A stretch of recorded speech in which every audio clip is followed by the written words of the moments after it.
Hey everyone, happy Monday, Runday. Welcome to the channel. Welcome to Nick's Crossing. Today we also have Chessie with us.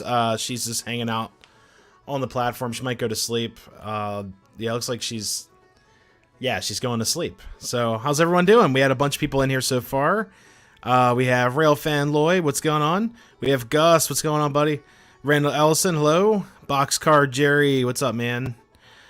John Saxon, hello, hello. Rick's RNL Railroad, welcome to the channel, welcome. Tom's Trains and Accessories, hello, hello. Railfan Roger, hey, what's going on? Railfan Nick, I'm here. Lynn, what's going on? So we got a bunch of people in here so far. Hopefully you guys are having a great Monday. My Monday is, here we go. This is the best part of my Monday. Sorry, I was canceling out my own push notification on the YouTube. So this is the best part of Monday. Without you guys, Mondays would be awful, but thank you guys so much for being here. I do look forward to doing this program every Monday night, 8 p.m. Eastern Standard Time. And like I said, today we are joined with Chessie. She's moving somewhere. Oh, she made a noise. Oh, she's going to her favorite spot, right there, right behind the station. Hi, Chessie. There you go. How are things? Good. Iron Horse Productions, they're going as best as they can. I don't know what she's getting into, but can't be much worse. So we got a lot of news on the channel today. I'm going to talk to you guys about in a little bit. Brian Calhill, what's going on? Hello, hello, Sly Cat. Hey, Sly Cat, there's a Chessie for you. Matt, what's going on? So Matt, here, I'll put you in the spotlight here. My buddy Matt PG right here, brother in crime right here. He is building an N-scale platform that is just amazing. I've never done anything that crazy before a track or N-scale. So guys, check out his video. Did an excellent job editing that. It's just awesome. So we watched that yesterday or the day before. So Saturday. That was awesome. We watched that and ate dinner. So, but yeah, awesome layout. I can't wait to see that. Alright, I think she's going to sleep. Oh. Alright, she's doing something. She's fidgeting with something at the station. Anthony says hello, Chessie. So, yeah. John, Lackawanna John, what's going on? No problem, Matt. Yeah, man, it's awesome. I can't wait to check it out. Run some of my other stuff on there. I'll bring my own... Well, I'll bring a loop. Oh, man, so many great people in here tonight. Del Hudson, what's going on? Saw a Conroe coffee mug at a train show yesterday and thought of you. Oh, thanks, Del. But yeah, things are going all right. I've got some major news at the train room. We'll get into it in a little bit. Still saying my hellos. Chessie is still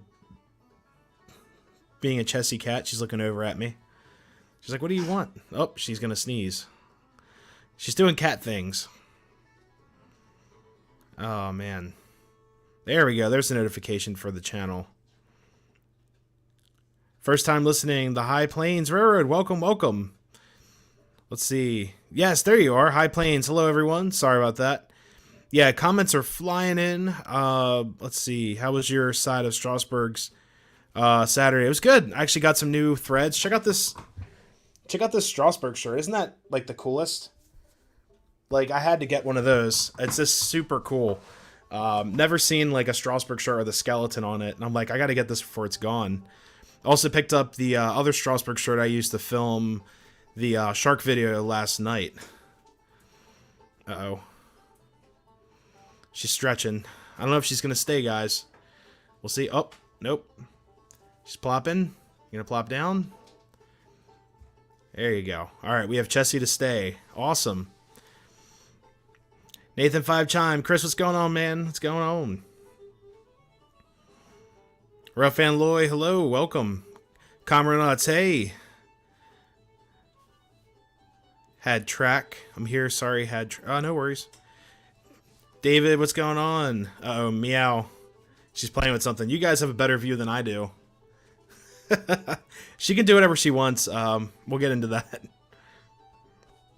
Real friend Roger might go back to Strasbourg this weekend. Yeah, I'm going to be grounded for a while. I got some stuff going on.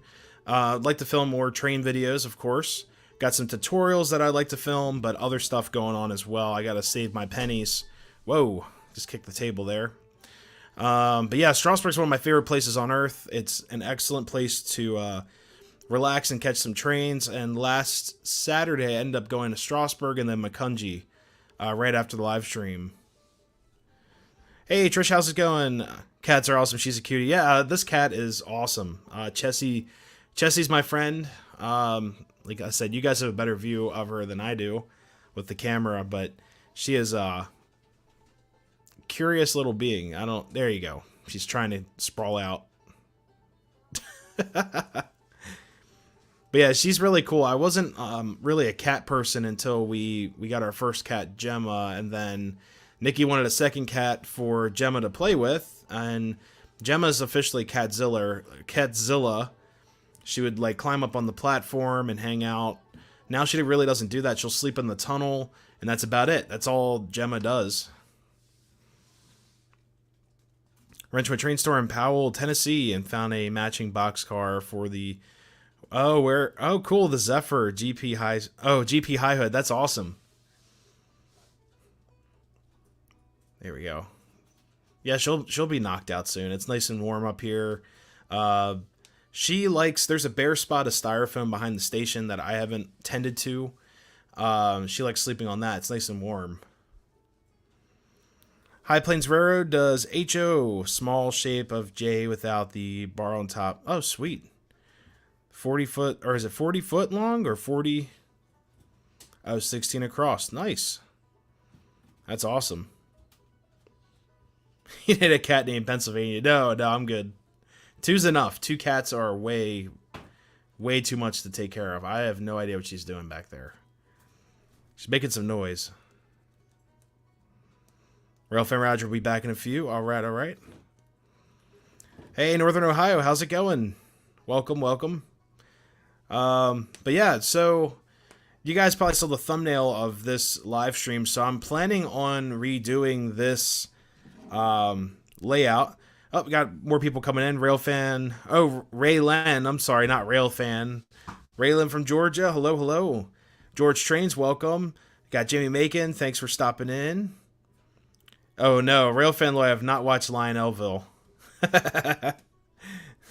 There's Brian Rock. Yeah, I've not watched Lionelville yet. I'll have to...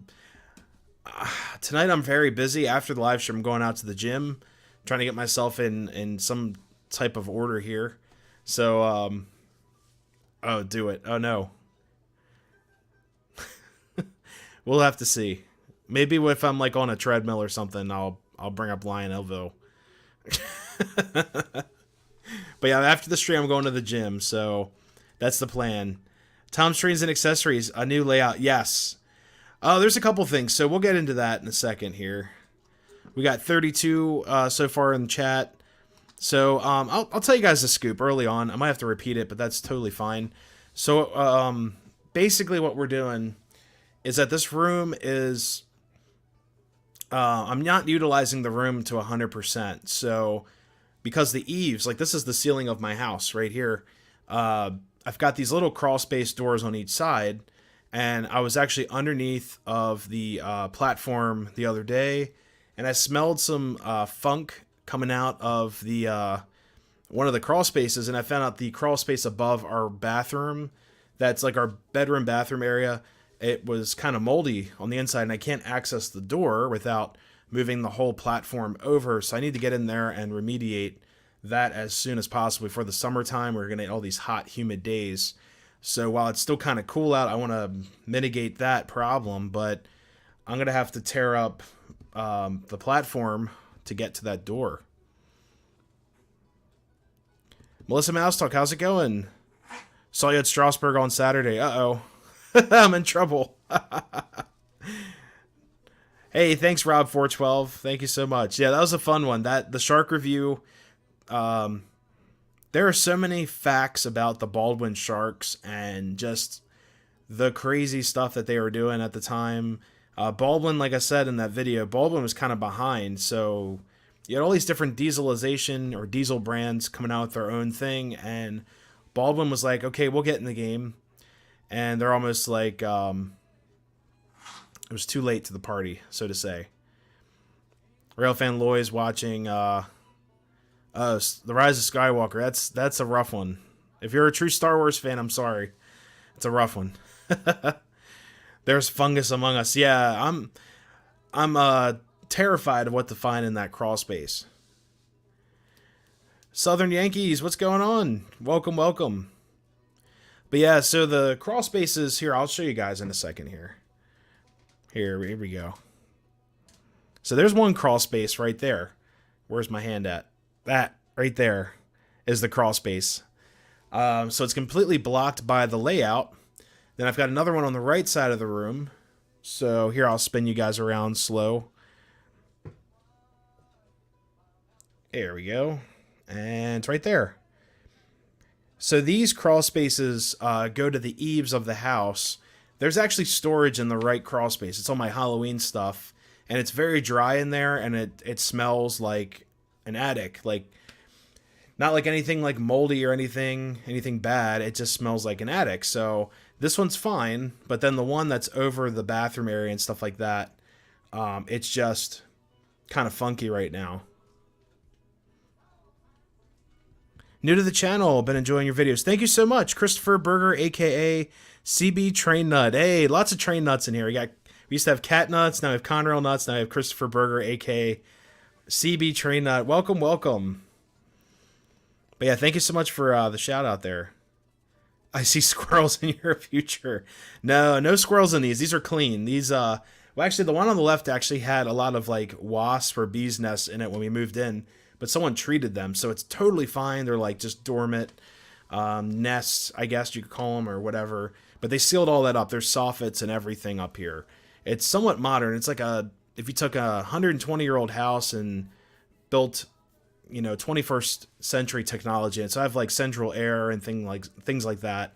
New floors in some areas. So it's pretty nice. It's just the mold issue. So it's probably in conjunction of the restroom that's below it. The only shower in the house, and then just not getting enough air and things like that. But it's easily treated. It's just I want to be able to access these crawl spaces. So the one on the right, it's got all the creepy Halloween stuff in it. Hopefully you guys will see this year. On the left side, like I said, it's just an empty crawl space. No problem, CB Train. Planning on going to Hobby Town. Oh, Hobby Town Hobbies. Okay, that's a good one. So, Star Wars series on Disney Plus. Yeah, I like having the prequels and the original 3 on Disney Plus. Those are my favorite. The newer ones, I'm just not a fan of the newer Star Wars. I don't want to get into that right now. That's it's a totally different world of its own.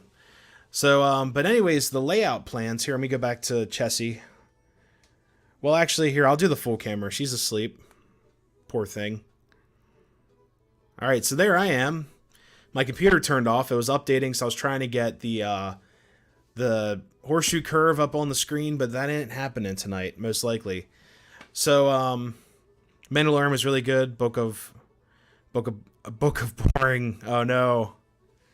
Yeah, I enjoyed Mandalorian. That was cool. Book of Boba Fett was alright. I like that one. Oh, Nathan 5 is like, there's bats. No bats. No, we're cool. Randy Jacobs, welcome, welcome. I am excited for the Obi-Wan series. That's all I'll say about the Star Wars stuff. You guys are a trip. This is awesome. Denver South, welcome, welcome. So guys, the new idea for this layout, I know I just built this one a couple months ago, but like I said, there are access points up here I need to be able to get to. I'd also like to access my windows. I have 2 windows up here, actually 3 windows. The one behind me in this like cubby, like it's in that like alcove. There's a window down there I can use to actually get fresh air in, and then open up these windows to get fresh air out, so it circulates. But these 2 windows here, I'll show you guys on the other cam. So I've got these windows here too I'd love to access, and I can't get to them unless I crawl underneath the platform. And then there's the other window in, where is it? In there. Whoa. and over there. NSA, welcome, welcome. Let's see. Not a fan of any of the Star Trek. Star Trek's cool.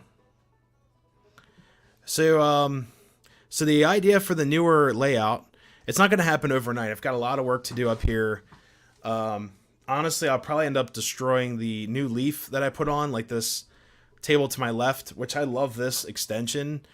I'm almost wishing I could just make this like a 4, I guess it'd be an 8x4 or 4x8, just layout on its own, but that's not happening. So, what I'm planning on doing is actually creating a,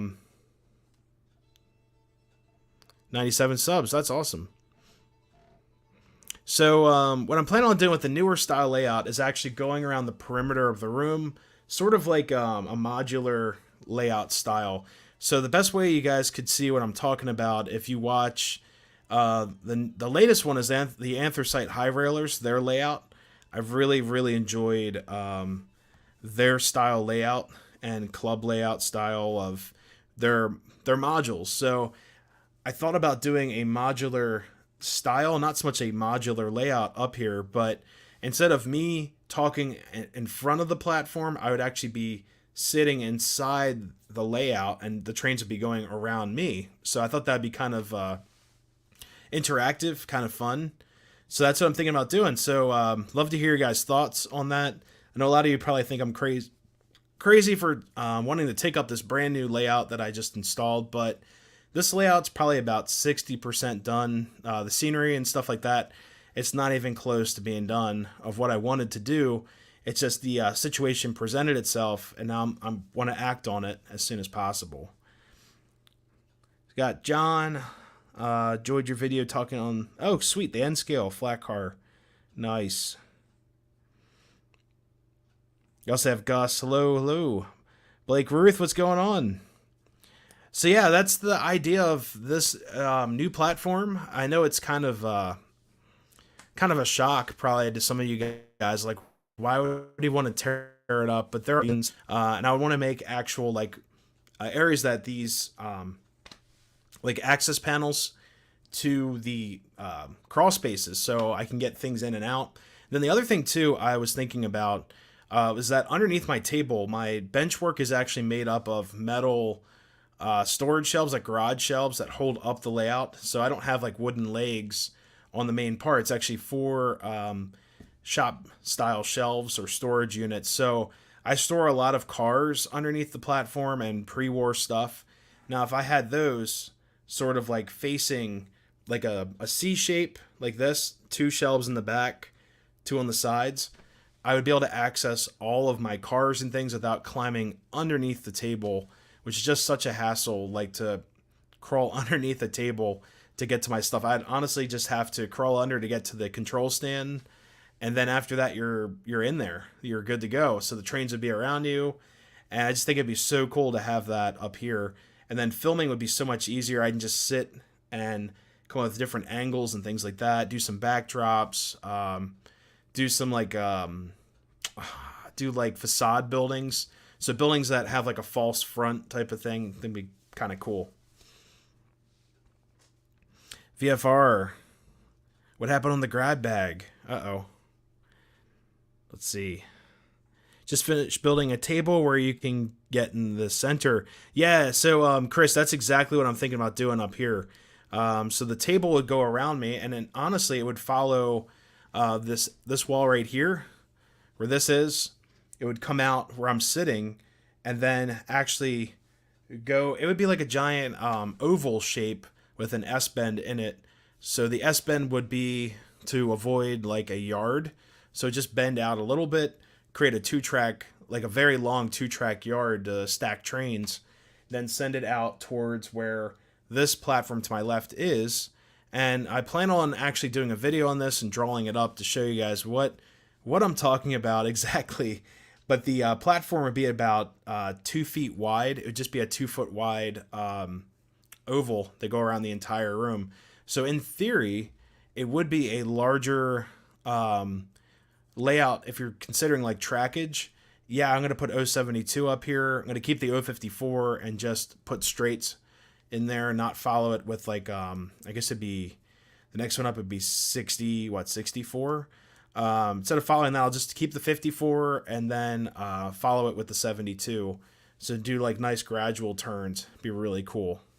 Then maybe in the center in some parts, leave some space to put like buildings or trackside buildings or features like that. I think it'd be really cool. The water spout at... Oh, okay. You guys are talking about that. That's crazy. I did watch the grab bag the other day. It was a knuckle. What was it? The knuckle coupler off a train broke off down in Chattanooga. And you heard the train go into E, and then you heard the cars go into E as well. It broke air, or busted air, as they call it. It's pretty cool. Denver South, Strasburg was great. It was a beautiful day, and then we ended up going up to Macungie, Pennsylvania. Did some filming up there, just some shorts. But it was a lot of fun. Freezing cold. Some of my rolling stocks in the dining room. George Trains, yeah, I know the feeling. Oh, she's sneezing. So I still have trains in my living room from Christmas time. I need to take upstairs. So we'll have to get on that. Florida Railroad Dog, welcome. Blake Ruth got an N scale GG1 with sound. Is that Broadway Limited or Cado? What kind of track will you be using? That's a great question. So I'm kind of caught up on comments. So track, I've got so much real tracks already. I'm just going to stick with the real tracks. I know a lot of you guys that are prototypical. I know you like your Atlas and stuff or Gargraves. But I already have so much of this real track system from MTH. I'm going to hold on to that and use that. I've got tons of switches. I've got switches galore. Also have all of the 054 already picked out. So it should be fine with using the real tracks, just recycling that. Be awesome. Railfan Lois, all of their O-Gauge stuff is in the bathroom. Bedroom, not bathroom. Sorry. Jeez. Sean Dockman, what's going on? Welcome. Tech 6. Okay. Layout is a perimeter layout around my basement. It comes out about 2 foot away from the wall. That's what I'm thinking about doing up here, honestly. It's going to be I guess that'd be what I would call it, a perimeter layout. Train room is small. Yeah, this is I'm in the attic. So I've got it's a 12-foot wide space. And then I probably have about a 12 by 12 foot square to work with. But I'm not even utilizing the room to 100%. Like right now, my layout has about that much to it hits the back wall. So I could push this against the back wall eventually, but I haven't done it yet. So it's honestly so heavy. The layout is just so heavy because all the scenery and stuff, I can't even push it back to the wall, which would give me more room out here to work around, but just haven't done it. Hey, no worries, Sean. No such thing as being late. S-scale layout takes up my 2-car garage. You could check it out. Yeah, definitely. S-scale's cool. I never grew up with S, but I've been exposed to it here and there. It's still fun. Trains are all fun. But I know a lot of guys that they hate Flyer. I just never got into it. But I do appreciate Flyer. They have some beautiful, like your guys' post-war stuff is gorgeous. Like the D&H, the Alco PAs with the D&H, those are my favorite. Ray at Golden Leaf, welcome. Oh, S scale. Oh no. No, S is cool. I like their Gilbert stuff is just really cool. It's different. It's way different from Lionel. It's you can tell that they had their own style of doing things. It was awesome. JD 1533, welcome. I always like to use track that I have the most of. I will have an all-new, bigger layout to come soon. Next few months. I think that's when I'll start my train channel. Sweet. Yeah, love to see it. Just, JD, film everything. Like, film everything as you go along or take pictures, do a slideshow. Definitely share it. You know, people love to see that and just have fun, too. Gotta have fun, always. Train Seekers, hello. Long live the Lehigh Valley. Yeah. Yeah, I caught an LV car at Anola the other day. That was awesome. Uh-oh. Okay, so Train Nut runs Legacy. No way. Not American Flyer. Okay. That's awesome. 192 is out of service because she bent a coupling rod. Ooh. Ouch.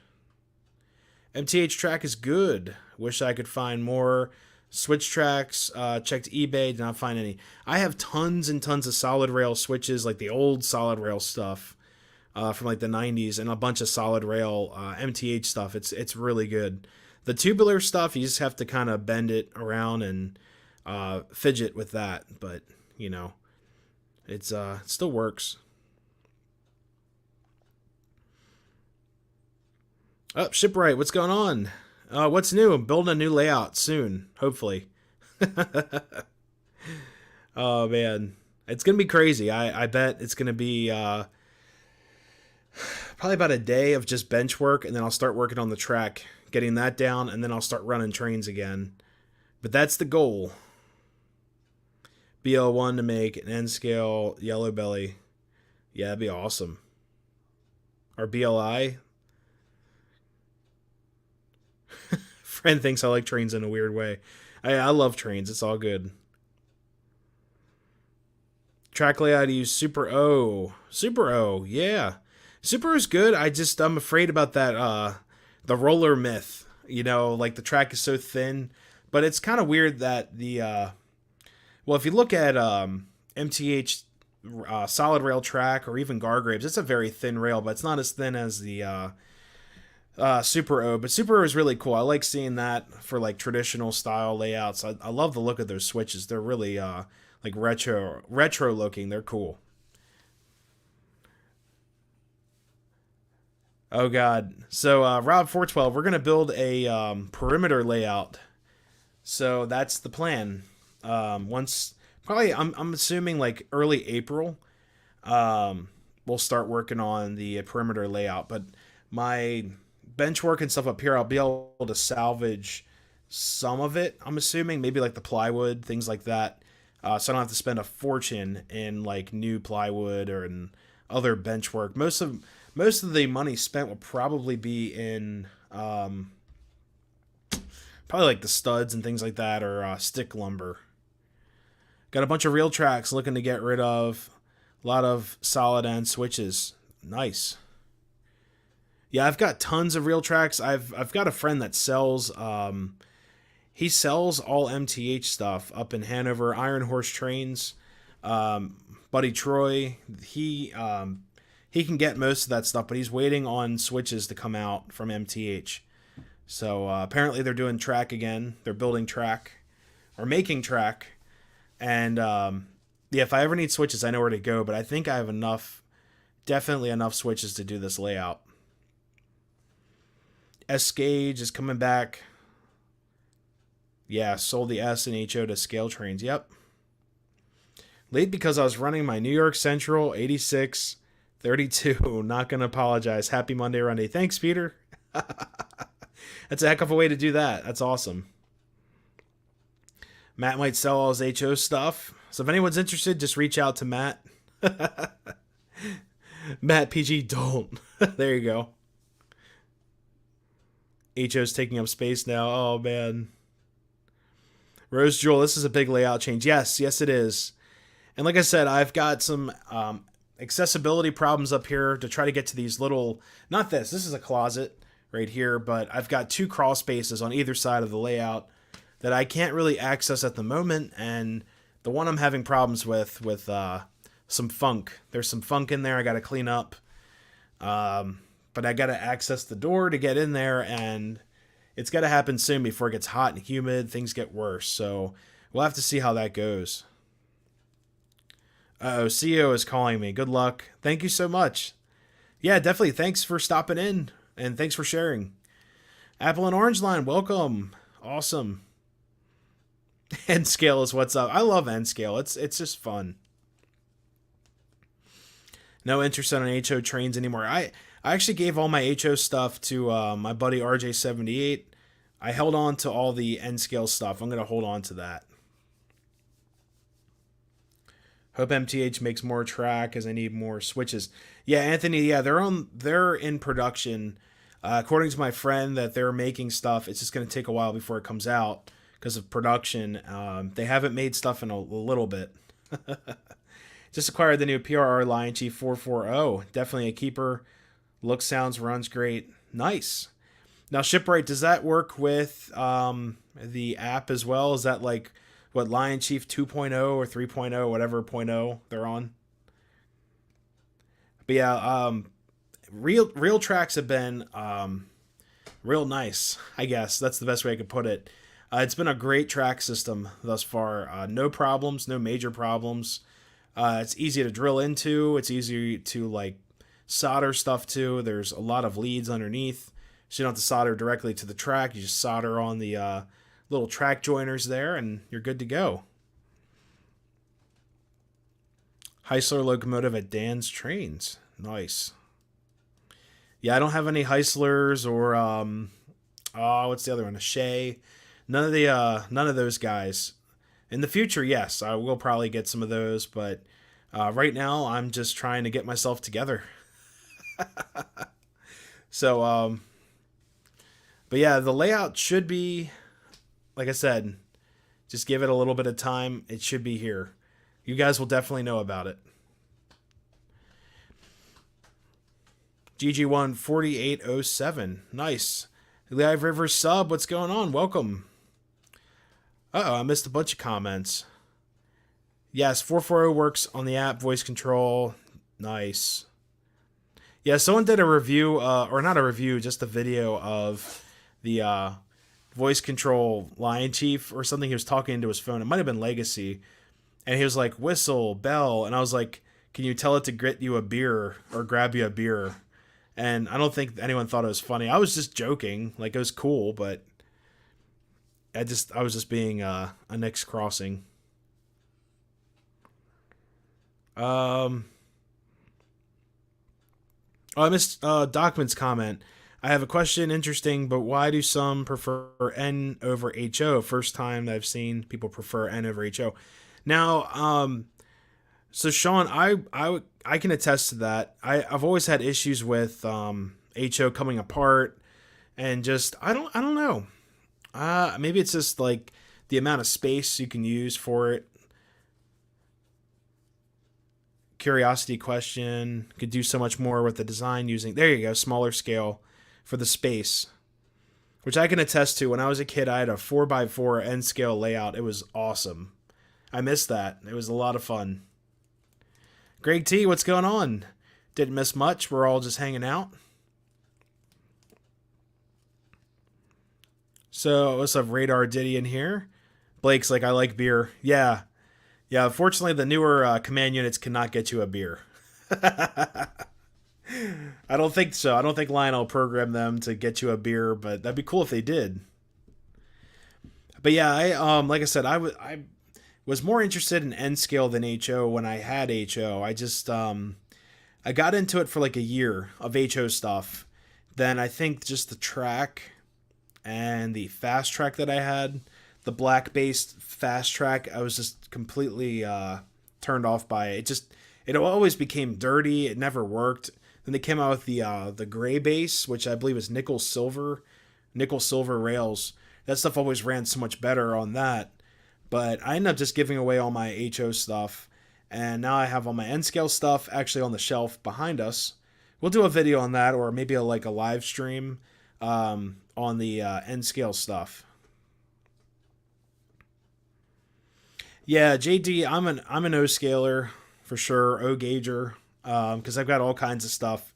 I prefer O over everything just because of I don't know, it's just fun. I love N scale. It's just I don't know, you can kind of goof around with O gauge, O scale. A beer holder on a flat car. Well, then it gets all suds. You get all the head on top, spinning around the layout. Younger Thomas fandom scares me. Yeah, I remember Thomas when Back in the early 90s, I would watch some Thomas stuff. It was cool. With Ringo, and then after the Magic Railroad movie, it became, oh god, Alec Baldwin. End scale's hard to work on, parts too small. Yeah, it's crazy. John Long Silver Rails, what's going on? We could use the end scale for a zoo railroad. Yeah, I've seen that at the Strasburg Railroad. What would be the best track to buy in O scale? I'm gonna say stay away from the fast track. I've just heard so many problems with it, and it's I don't know. It looks pretty good. I know a lot of guys that use it, but they always say like, "Man, it was just too late." Like, but yeah, I would say look into MTH Real Tracks. It's a lot of fun, or even just the tubular track, like the traditional Lionel track. That stuff's very reliable.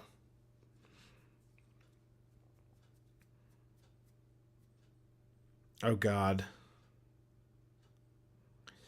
Think about my smaller like N scale, Z scale, T scale is because smaller house. Okay. Yeah, honestly, if I didn't have O gauge or O scale, I would be doing N scale right now. Jeff the Railroad Enthusiast, welcome. Running my layout on the table while watching your live stream. Thank you so much. Yeah, that's awesome. We'll run some trains soon. I've got some Baldwins hooked up. So I ended up taking the Baldwin AS616, which is the Baldwin brick, and I put it behind the dummy B unit and dummy A unit of the Sharks. So it's literally Baldwin's, but it's not a full Shark train. Biggest problem with fast track is the shorter sections, which create high resistance, heat buildup in the sections. Huh, that's interesting.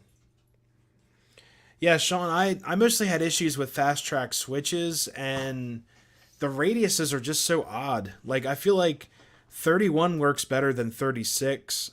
I don't know. It's just very odd how that works. And also, what was I gonna say about fast track? I don't like the tie spacing. It's just very odd. It's more modern looking, like very close tie spacing, but everything with the real tracks, the ties and everything just looks right to me.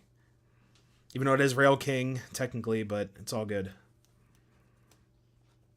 Got to do all the rolling stock. Oh, jeez. Randall bought our Scale Trains BNSF 25th Anniversary ES44 AC. Nice. Arrive around the first week in April. Oops. Just missed where'd the comment go? There it is. Athearn Genesis BNSF Legendary Liveries. FP45. Sweet. Yeah, I saw an ace this weekend up at Macungie. That was pretty cool. And his popular complex track plans, long run, small space. Personally, an 027 G scale live Steam. There you go. Live Steam's great. Penn Central boxcar is the only one with the big couplers. Yeah, and it probably falls over a lot too. No, I love Penn Central. I'm running some Penn Central tonight up on the upper loop. Have a small O gauge layout in the room. My floor right now. Hey, floor layouts are awesome. So I did when I was a kid. I used the bed as a tunnel. I ran at the time it was all tubular track, and I actually lit a section of the carpet on fire because of an arc. Because we had this big fuzzy carpet when I was a kid. It looked like a poodle hair. It's like a braided thing. Underneath the bed, there was a dark spot. I actually lit it on fire because of the smoke fluid. Dripped down on the carpet. Whoa.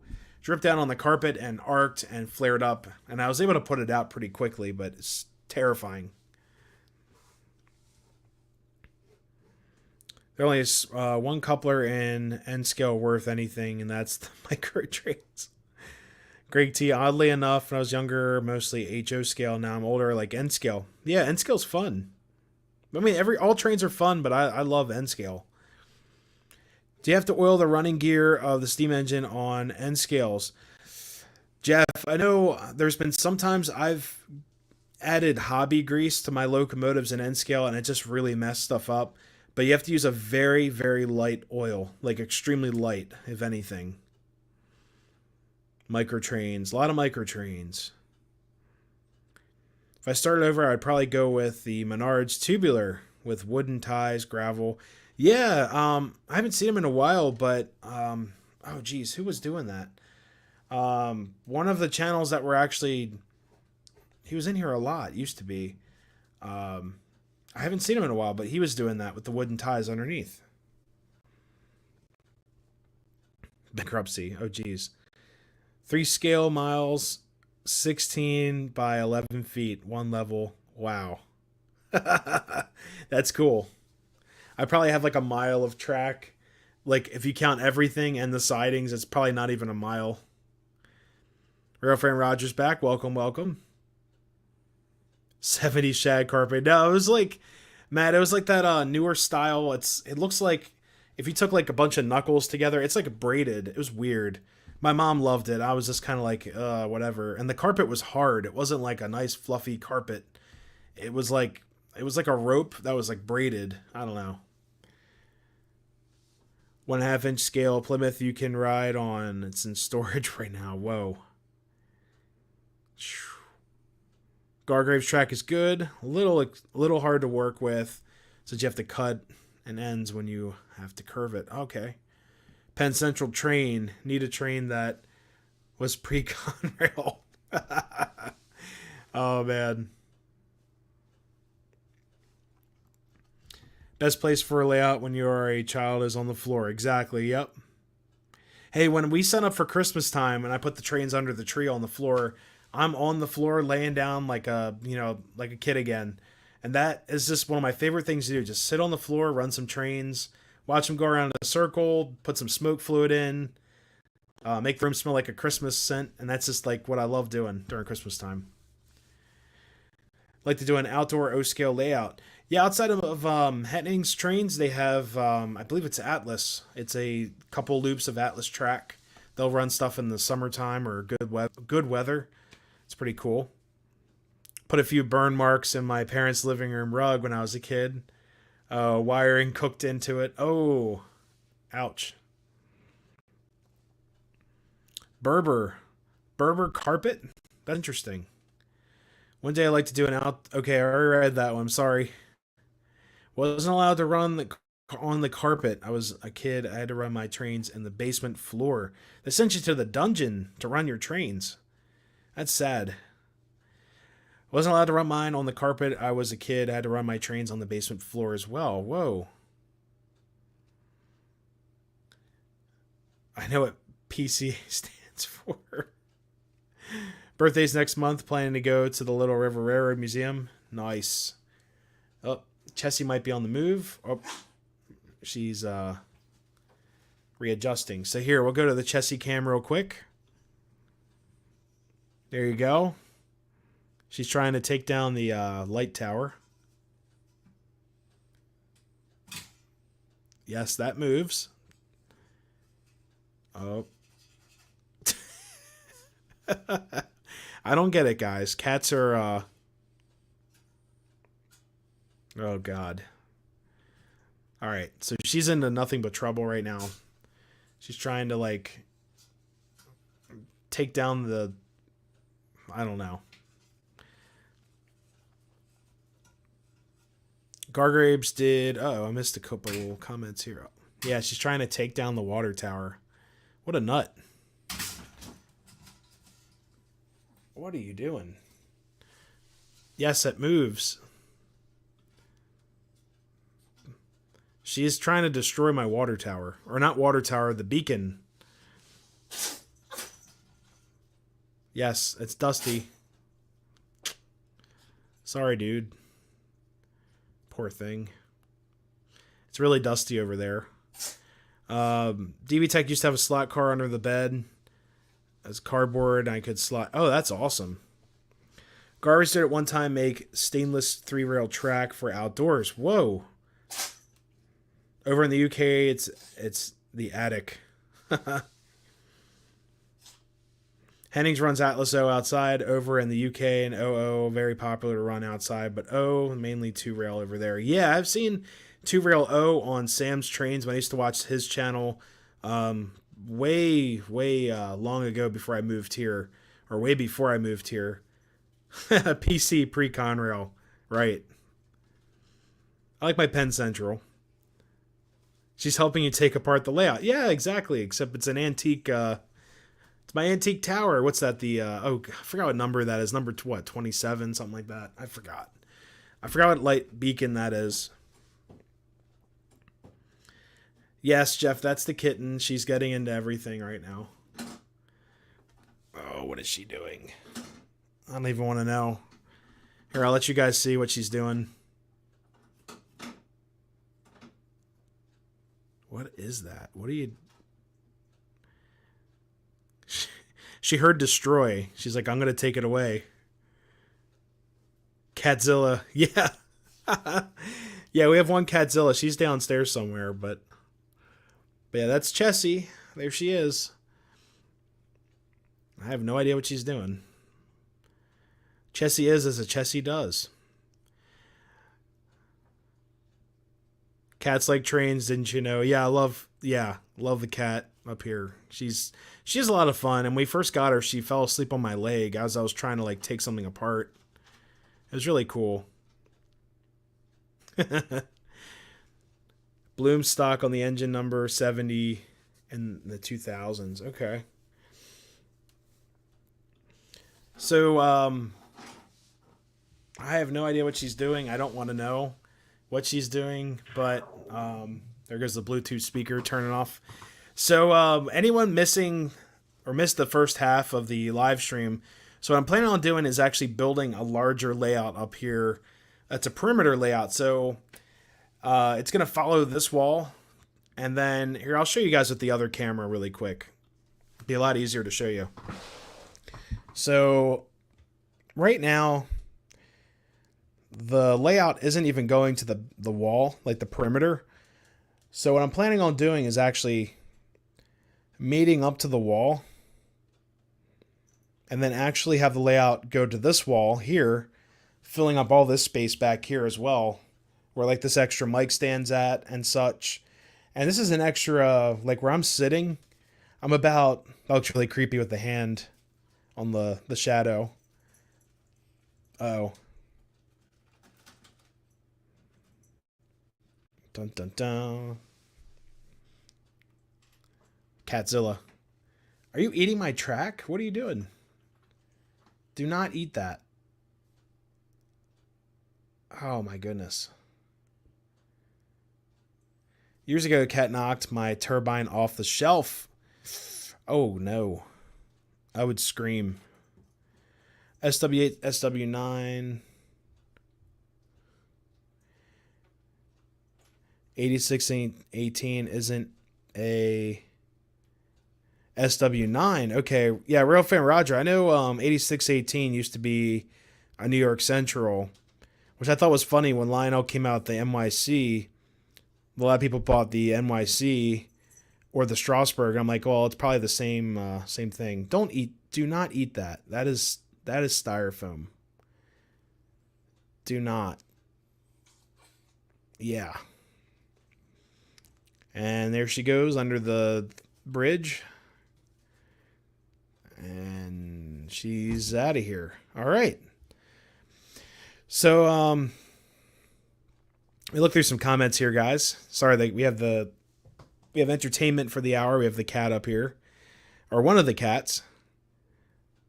3-rail O in the UK, all vintage stuff. Hornby, Bing Eck. They call it coarse scale.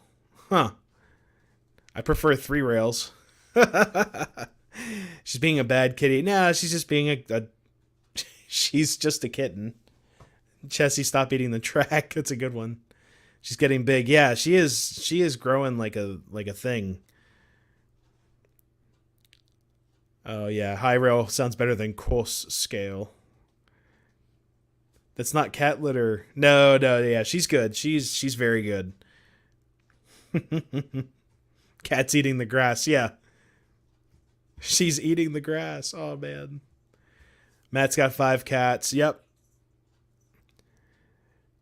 The amount of railroaders who name their cat Chessie. Yeah, I know. I'm a meme now because of that. Knight's right. What's going on? Welcome. elevated trestles by Lionel. I used to. My old layout, we used to have the gray, the O27 ones. Those are fun. We had those, and I would make up a loop or something, but not the fast track ones. I know some people do use those, but no, I do not. It's a fitting name. Yeah, look, I even have the Chessie sign right. Where is it? Right there. There you go. Ta-da! Chessie sign with the best of the best right there. So, Conrail, Chessie. Can't name a cat Conrail. I mean, I guess I could. Connor or Connie. I don't know. It just wouldn't make any sense. Would you ever think about building an HO above the O? No, unfortunately not. Tessie, tissue, close, no cigar. 3 cuts here, not allowed in the training room. Yeah, they're usually pretty good. So, but anyways, I'll show you guys what's going on with the future layout here. So right now we've got, the layout is, move you guys back. It's 412. And then, let's see. It's a 412, but then goes all the way back. And there I am sitting here, the control stand. So there I am. And it's a 412, it goes all the way down. Then we have this extension right here. So this extension to my left is a separate piece on wheels that was meant to be able to move out to get to that crawl space there. So that crawl space, I got to get in there and fix some stuff. And right now I can't. It's completely clogged up or blocked by the platform right here. So to get into that, I'm going to have to take down this part of the platform, which I don't want to do, trust me. But also build out. So we would extend the layout going all the way down to about the edge of that door right there. Come down where I'm sitting. Then at the last second, kind of S-bend this way to the wall that's right here to my right. So this will be the end of the wall right here, or end of the layout right here. So after that, it's going to come out from there, follow this wall, and then it'll follow this wall behind you guys right here. There's like a broom. Also have my mug stand. Whoops. Still going. And then we're going to go all the way down to the end of where that vent's at. That's the end of the room. And after that, I've got this little step where the window's at. And then we're going to go down, follow this back wall to the other little alcove over there where the window is at, and then follow this wall to loop around. So to be honest with you guys, this layout will be a lot larger trackage-wise. It's going to be a lot larger. And then we'll be able to do 072 up here with a double track main line. That's the goal. 2 mainline tracks with the ability to put in a yard. So that's the goal, honestly. Yeah, it's going to be a lot of work tearing this down, but there's also accessibility issues up here of like where my trains are. All my trains are stored underneath this platform. It's a nightmare trying to find stuff, and there's tons of storage underneath. And then also my control stand, like this is in front of the platform rather than being in the action, being around the trains, so you guys can see the trains run as I'm talking, either behind me or whatever, or in front. So many more possibilities for angles and such. And then also the biggest problem with this layout and the room, if it was a larger room, this layout would be fine, but it's accessibility to things on the layout itself. So like me grabbing for stuff, especially on this extra addition that I put on to the 412, it's like really hard to get to stuff that's on the other side of the room because there's no room to like physically reach over and doing that. So I got some comments in here, but that's the main plan with this. It's going to be kind of like an oval, and then it's at the last second it's going to kind of S-bend and then make the rest of the oval. So I have to see what it looks like on Rail Modeler Pro, see what I can do with that. Cat grass. Yeah, she's never done cat grass, but well, actually when we first got her, they gave us like catnip thing, but she's never been into grass. Oh man. Subscribe to my channel. I think so. Railfan Low, I think I am. George Train's layout's a 5x8. That's a decent layout. John would like to start over. I'm tired of around the wall approach. Would like to build an island layout. However, I would not be able to run as many trains. Yeah, with this, like I said, it would follow the perimeter of the room rather than me standing in front of the layout. It's just like a club layout, like a modular. You know, you see the guys walking around the inside, running the trains on the outside. That's the approach that I'm going to go to with, or go for with this. I thought you were going to be busy at NS. Not yet. Just don't block the heating air. Yes. Yeah, we only have 2 vents. We have this vent right above my head. That's the out. And then the in is over by that other window where that grating is. It will not be blocked. It's going to actually be right above it. But that's a good air intake because it sucks the heat out of this room, takes it downstairs. Allegedly, it does get hot up here, but I'll probably end up getting a portable AC unit. And check this out. She's actually on the floor. There she is. So, she had enough. She's like, no. And this is actually the cleanest my floor has been in months. I got all the trains up on the shelf. The NS, so Greg T, my background check went through today. I got a notification saying that it was conducted and then sent to NS. I've got no problems. So it's all a waiting game, but I'm honestly terrified. Like I said, my weight, it's the thing that's holding me back for NS. So we'll see how everything goes.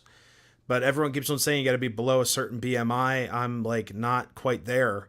It's freaking me out, really. So, but after the stream, I'm going to the gym, doing the best I can, and got to work it. I got to lose weight anyways, but I'd love to work for NS. That's my dream job. How high is your current layout? How high would you recommend? This layout, I think, I want to say, I'm going to go out on a limb here. It's about, man, I want to say it's almost like 4 feet or so. That's a good height because you're not, when you're sitting down, you're not like looking up at your trains or you're not looking down at your trains. I had a layout when I was a kid. It was 2 feet off the ground. That was awful because you'd always be looking down on the layout. But this one, I think it's close. I want to say it's close to 4 feet. If not, I think, you know what? I think it's, let me do some math here. I got to figure out the inches. Because I remember the height. It was like 30. It's like almost 4 feet. Almost. It's like 39 or 36 inches, something like that. I think it's 39 and a half inches tall. So it's like almost 4 feet, I guess. It's like 3.5, give or take a few. Currently outruns 7 trains at a time. Whoa. 2 engineers to operate. That's fun. All the cats are outdoor kittens. Oh.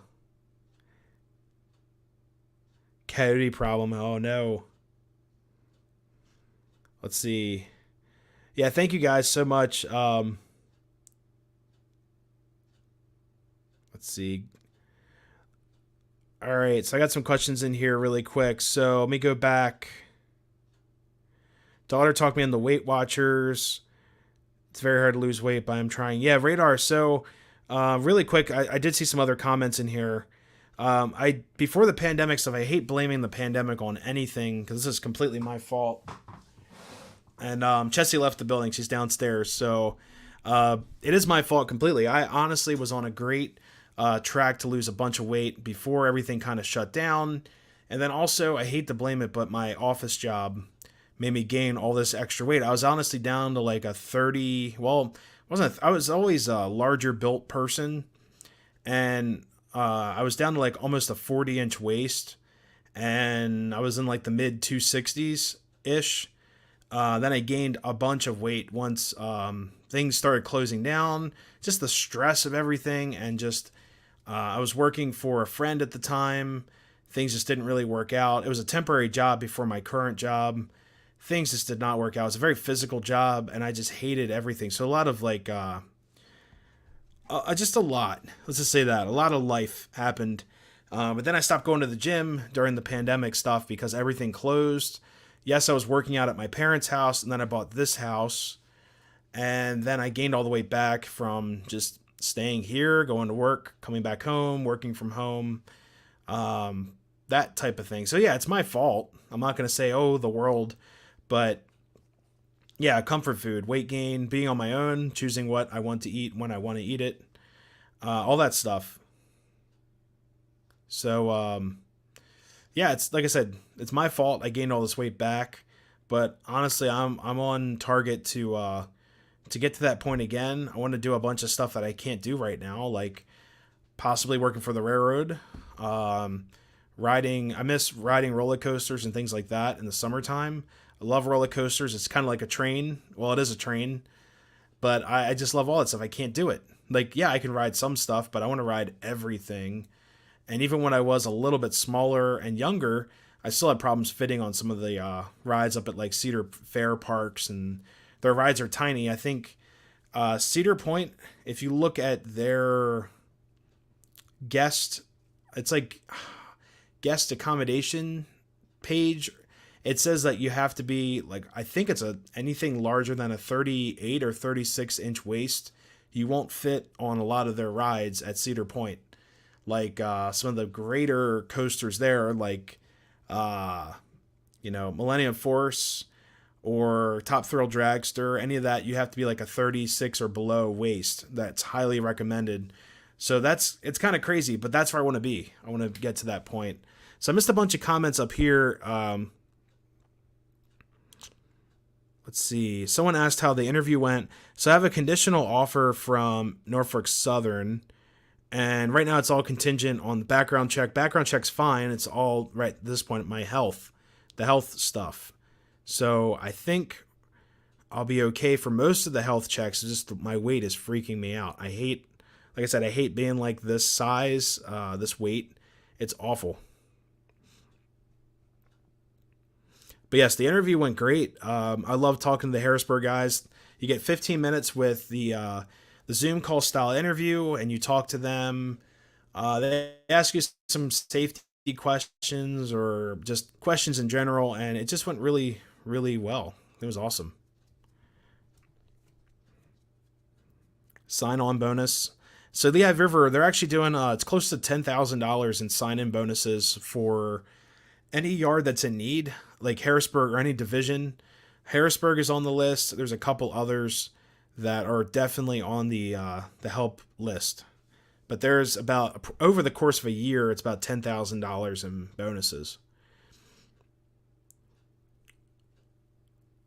So Knight's Rate, you ever think about getting the operating gateman? I have one. I would just wish I could find one that was closer in like this scale. Maybe make one that's more scale. But I do have one. I put it out around Christmas time underneath the Christmas tree to do more of like a toy scale or a toy train layout. It's just a lot of fun.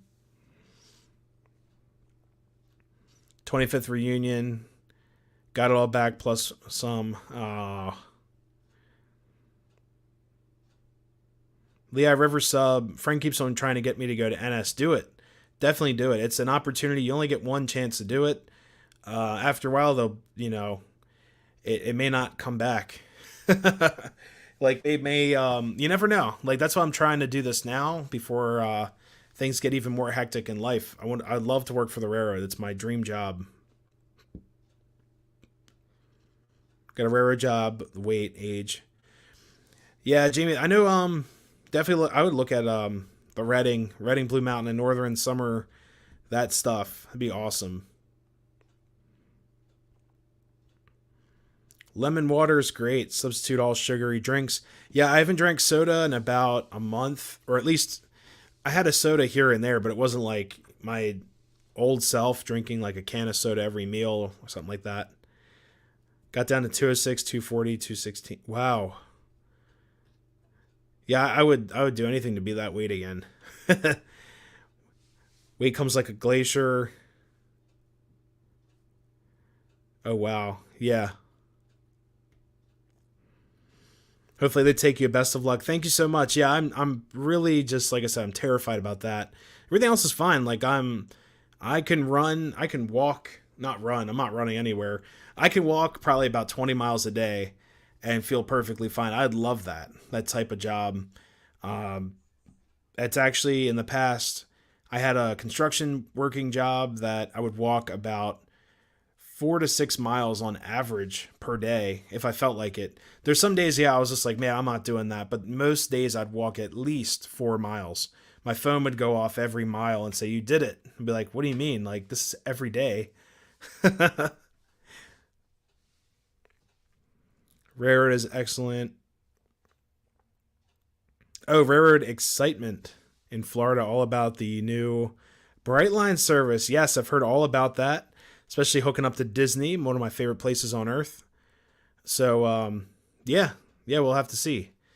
36, too late for me. I have 18-month-old too. Oh, okay. You're not too old. Trust me. I've got one of my friends I actually met at the Northern Central Railroad. I believe he's in his early, well, either mid 40s or early 50s. He applied to the railroad. Drive the Dollywood Express. There you go. Bristol, Florida. There is a former zoo type ride. Nice. Includes a live steam engine. Whoa. That's pretty cool. The Baltimore Zoo in Baltimore. Well, now it's the Maryland Zoo in Baltimore. Baltimore, I guess they lost it. They lost their right to have a zoo. But they used to have a live steam engine there, but now, actually, I don't know if it may have been a live steam engine years ago, but it's one of those gas powered Carnival steam engine body styles. But it's still cool. It's like a Carnival train. It's still a lot of fun. You can get a wristband. You can ride it all day if you want. And Nikki and I did that, at least 3 summers ago, because before COVID and all that crap. We got wristbands to go to the zoo, and we rode the train, I think, twice. I think it was twice. I forgot. It was awesome. Do you have any Southern Railroad stuff? I've got Southern Pacific, which is totally different, but no, I do not have any Southern. I've got an old GP9 Norfolk Southern. Does that count? 36 is old. What is 78? Not old enough. There you go. Brightline is losing money big time. Yeah, Florida Railroad Dogs. So yeah, I've heard about the Brightline stuff, how it's going to bring people into downtown Disney, as we used to call it. Now it's Disney Springs. I did hear about that. It's pretty exciting. But yes, I have heard also it's going to lose money because of the, I believe it's just the construction, the amount of construction that's needed for that. So we're going to run some stuff here. Oh, Matt turned 44 back in February. Not old, just out of shape. Oh, no. So we're going to run some trains here tonight. So on the main track, got some Baldwin stuff. And up top, we're going to run an old 2026, the Prairie, with a Rail Sounds tender and Rail Sounds car. So let's fire up the Baldwin so we get the camera in a good spot here. So here we go. Well, there's the end of the train.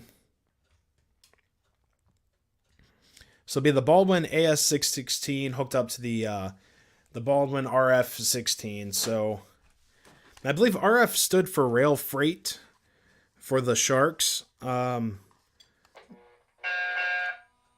right, she's starting up. Thanks, John. Got hired with the railroad at 49. Age is just a number. There you go.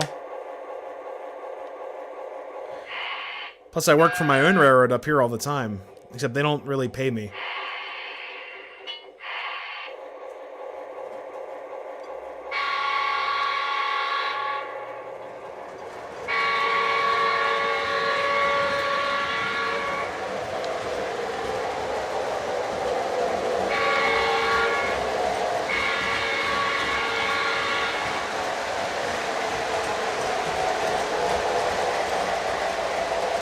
There we go. Happy Valley Trains, are you here? I missed your comment. There he is, Happy Valley Trains. What's going on? Welcome.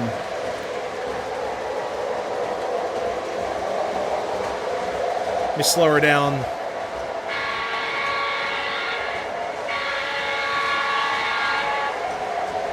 So these are all Baldwins. There we go. And then up top we got the Mighty 2026. We'll get that running.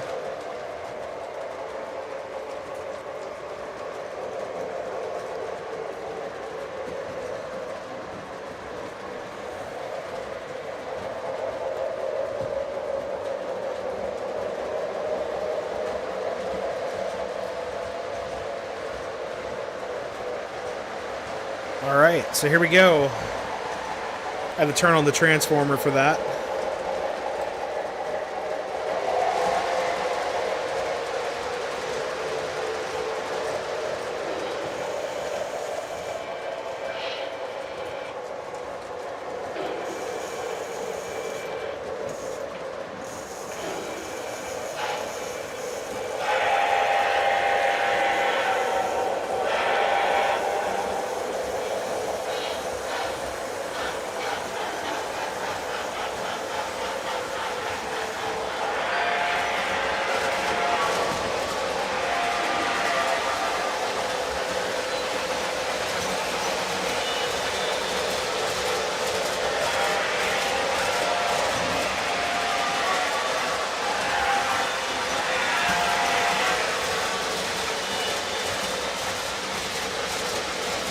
Sweet, the big screen. Yeah, we'll run the other Baldwin Shark in a little bit.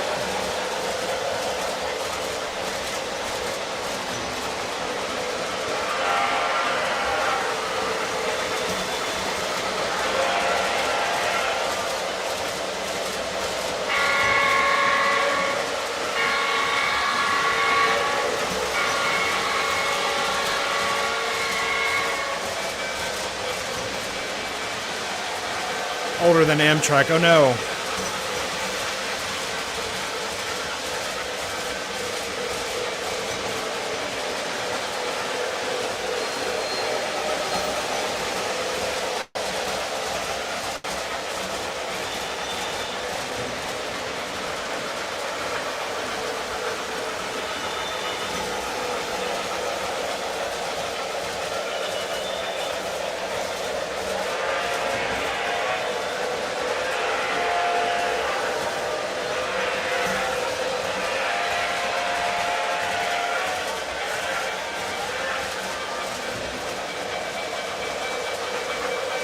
I gotta add more smoke fluid.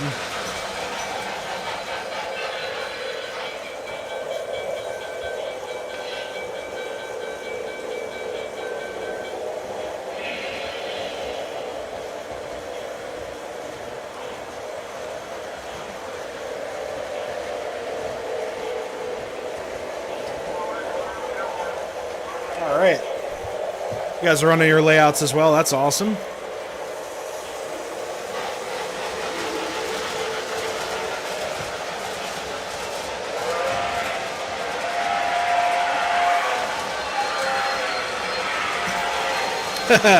Great tease. Like, you just built a small loop. You want to tear it down? Yeah, unfortunately, the loop will have to go, but I'll build a loop on the newer layout as well.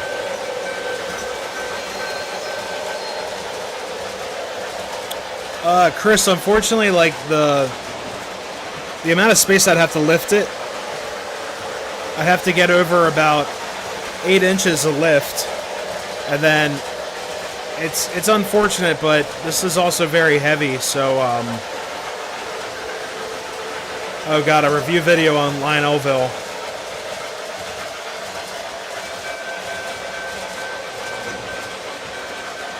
But yeah, Chris, unfortunately, I'm going to have to build something that's more accepting of the room, I guess.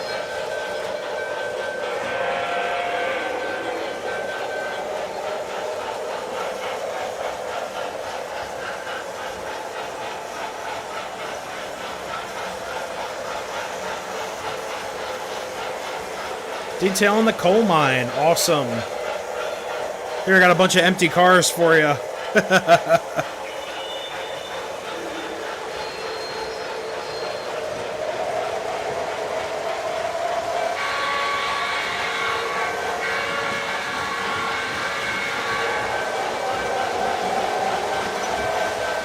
Railfan Loy, have a great night. Thank you so much for stopping in.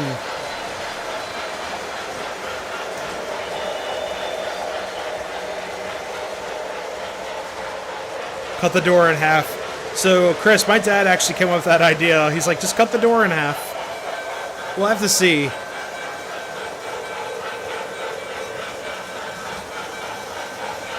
See you later, Railfan Loy. Have a good week.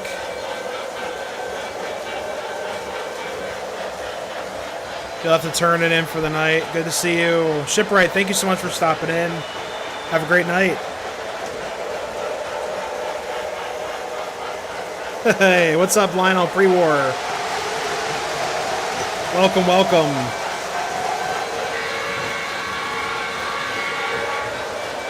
Hey, John, how's it going? Welcome, welcome. Enjoy all your shows. Oh, you're welcome. Thanks, man. Good exercise to build a new layout. Yes, it is.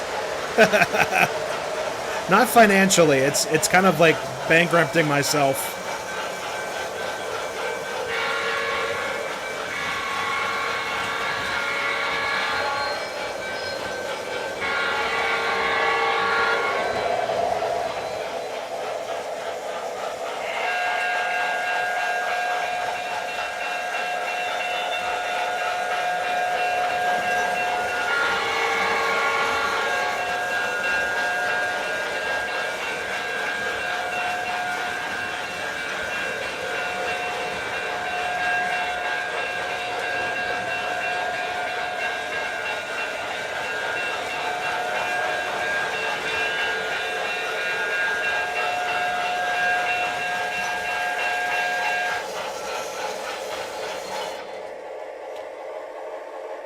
Keep running conventional.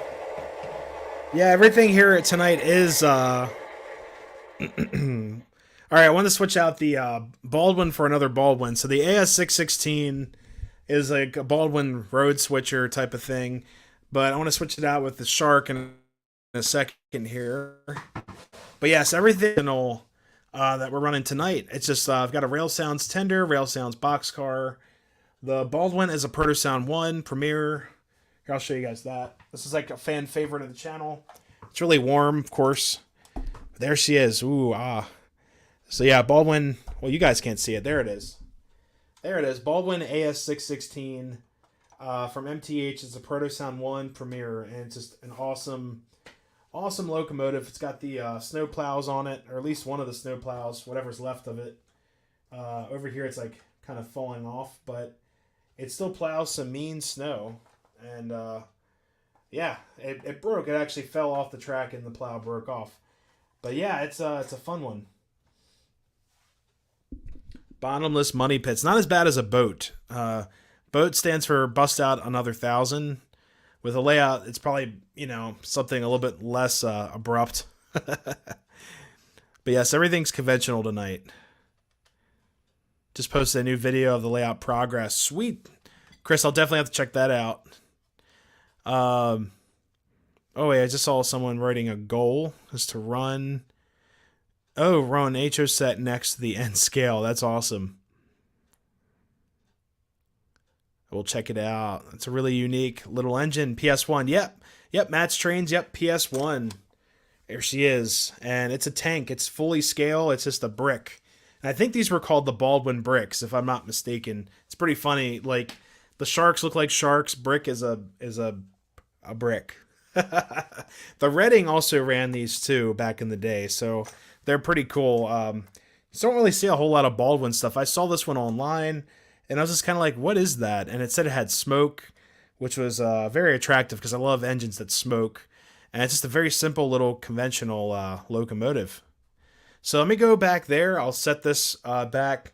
Unless you guys would like to see something else on the main line, we could run the other Shark or something else, or just let me know. GG1 is hard to beat. Yeah, GG1s are my favorite. Edward, what's going on? Edward Berg. Is Matt heading out as well? Got to head out for the night. Oh, Matt, man. Good luck on the layout. Have a great week. Hang in there. You can get through it. It's only, 4 more days till Friday, so you'll be fine. You got this, man. Lionel Pre-War just bought their first GG1 dual Pullmores, the green old GG1 from 1981, released near mint in box. Whoa, nice. Love your shark. Thanks so much. Yeah, those are good ones. Like the dual Pullmores, they're beasts. It's probably nice and loud and all that. It's awesome. Jeff, Conrail Locomotive. We can run the E33. Be awesome. Look, we can do that. Starting on track now. Boats are expensive. I hate to see a bill for an aircraft. Yeah. Yeah, we can run the E33. I haven't ran that in a while. That's a good one. So here, I'll turn the camera around so you guys don't see me like struggle.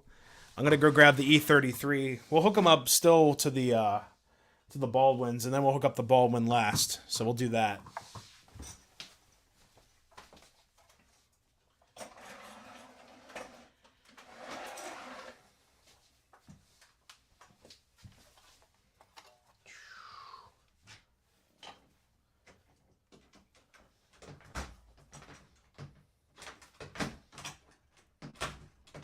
Whoops. Is that on? It's on. All right, so the Baldwin it's a big engine, but the Conrail E33 that I have is huge. It's like this long. It's nuts. So we'll run that. But yeah, so anyone coming into the stream, welcome, welcome. Lots of new faces out here. Hopefully you guys are having a great time out there. Monday Runday. And we're going to stream for probably another hour, at least, up to 10:30. But we got the E33 on the track. And this engine is kind of, Locomotive. It's kind of interesting because, is that actually, I don't know if that's going to work because the billows on the other cars might hit the Locomotive. Let's see what it does. Give her some power. It's also a Proto Sound 1. You gotta let it.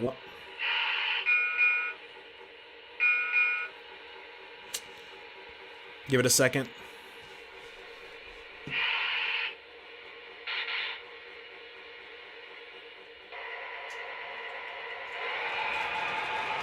Yep, it'll work.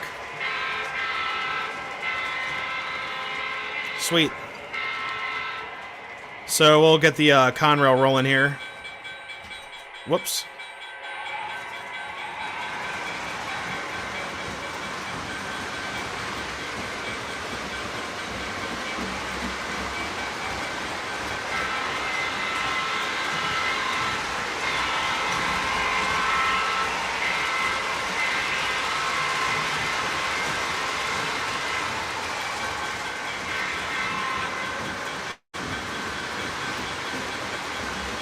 Last problem solved with a 44 tonner.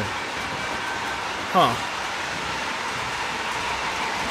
Yes, it is a Proto one. Another one.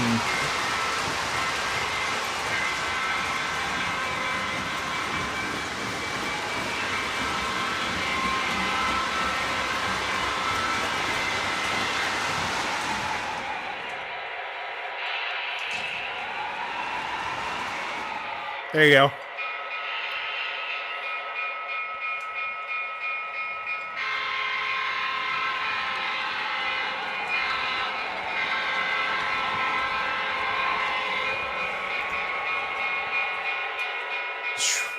That engine is so loud. Shoo. So Jeff, E33s were actually used for freight. They were used on the Northeast Corridor for freight or any electrified lines by the Pennsylvania Railroad. And also the Virginian, I believe, had E33s or E44s. They're called rectifier engines, so it's literally like a transformer on wheels. So it has the pantographs that go up, touch the line, get electric power, and they're zooming down the track. So these would have ran in conjunction with like the later GG1s, E44s, some other electrified locomotives. I think Amtrak would have had toasters definitely out by then, or the later toaster years of Amtrak. You would have seen possibly some E33s, E44s floating around. But these are really cool engines. This one, knowing it's a Conrail paint scheme, would have been a Pennsylvania Railroad repaint or a Penn Central repaint. So you would see these in Pennsylvania liveries or Virginian liveries or Penn Central and Conrail later on. But I think they also had problems with the what do you call it? The PCBs. Yes, PCBs in the E44s, E33s, just like the GG1s. Recently featured my MPC Virginian rectifier. Those are cool, aren't they? They're like the little. Is it the full scale one or the little guys? Because the little ones are cool. They're like about the size of like the Jeeps that they make. But this one's full scale. It's huge. Here, like look at this. Look at this thing. This is a full scale E33. It's just huge. Like, oh gosh. And when someone told me that the E33s have the vents up top, you can see through them. See, like this vent over here, you can see the light through it. So the E33s basically have the venting up top. Then the E44s don't have the venting. It's a little bit shorter. So at the Pennsylvania Railroad Museum, they have an E44 on display. They used to let you go in those and see the controls and such. But with the COVID stuff and all that going on, I don't think they've done that of recent. So 44-ton engines. I do not have any 44-tonners. I'd love to get one. They're pretty cool. Get like a little B&O 44-tonner. That'd be kind of cool. But yeah, E33s were for freight. High-speed, electrified freight. Have the New Haven one by K-Line. Whoa. Oh yeah, I forgot. New Haven also had... Yep, New Haven had overhead wires too, like the EP5s. I love those. Those are like one of my favorites. A PCB is... Oh god, it's a carcinogen. It's all about... It's a process that they would use to convert the power from either AC to DC or DC to AC. The rectifier circuit would require a PCB, which later they found out was giving people like very serious health problems like cancers and all that stuff. So they ended up, I think it was the oil or the oil material, the cooling solution. There you go. The cooling solution of the PCB circuit would end up becoming a carcinogen. So they ended up, that's why you don't see any like GG1s rolling around or any of these. The E33s, I think someone told me that one of them had a power issue. I'm not sure with the newer voltage that they use now, but something like that between the voltage difference and the voltage drop or gain and the PCBs. They don't use the E units anymore. It's really sad. Poison, Blake Ruth. Yes, it's a carcinogen, so it's worse than poison. It gives you some really weird cancers, unfortunately. So over on the PCBs are still in some transformers. I believe it's not so much the chemical itself what the PCB is, it's the process of what it's called. But the chemical that they use is very toxic to create the PCB circuit. So we'll actually get the other shark up here. Not the toy ones. No, the large ones. So I'm going to put the E33 back. We'll get the... We'll grab the other shark. We'll run those guys.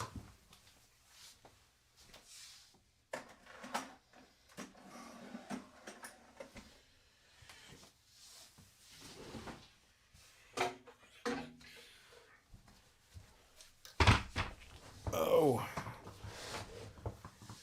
All right. Got some other comments. Greg T. You know the history of the E44. Oh, the 44-ton engine. The rule... Yes, I have heard that. That's hilarious. It's basically a loophole. It's the engine of loopholes. But yes, there's also... Here, I'll go to the face screen. So it's funny because the 44 tonners, you can operate them technically with one person, but then GE came out with the 65 tonner, and I think also a 60 tonner. I've seen a 65 tonner; they're huge compared to a 44 tonner. So I think that's hilarious. Oh, there you go. Happy Valley Hobbies. Look at that. Anything polychlorinated is bad. Like they teach you that like in chemistry. Anything chlorinated is usually a instant like no thank you. Watch out for asbestos in some of the pre-war stuff. Yeah, John, where would that be located at? That's interesting. Land shark, yeah, land shark. Here, one of the screws underneath are actually loose for the coupler. I gotta tighten that up so I don't lose it. Got a screwdriver right here. Yeah, screw is getting to fall out. That'd be awful. So that's nice and tight now. Yeah, we don't lose any. We don't want to lose any couplers. Brian Rock's back. Welcome, welcome. Huh. All right, that's solid now. Let me check the other one. Make sure that's not going to fall out on me. All right, so here's the power unit of the Sharks right here. These are pretty cool. They're nice and light. Compared to like the E unit that I just ran, these are lighter. It's still not light. It's heavy, but it's not like the scale E units back there. PCBs belong to a broad family of man-made organic chemicals known as the chlorinated hydrocarbons. PCBs were domestically manufactured from 1929, 1979. Yeah, banned. Yeah, there's actually Lake Ontario. I've got family up that way. They warned us about not eating stuff out of the lake if you would go fishing. We did go fishing in the lake, but they're like, don't eat anything out of there because New York and Canada disposed of PCBs in Lake Ontario. It's really gross. I'm like, whoa. WMS, Western Maryland. Huh.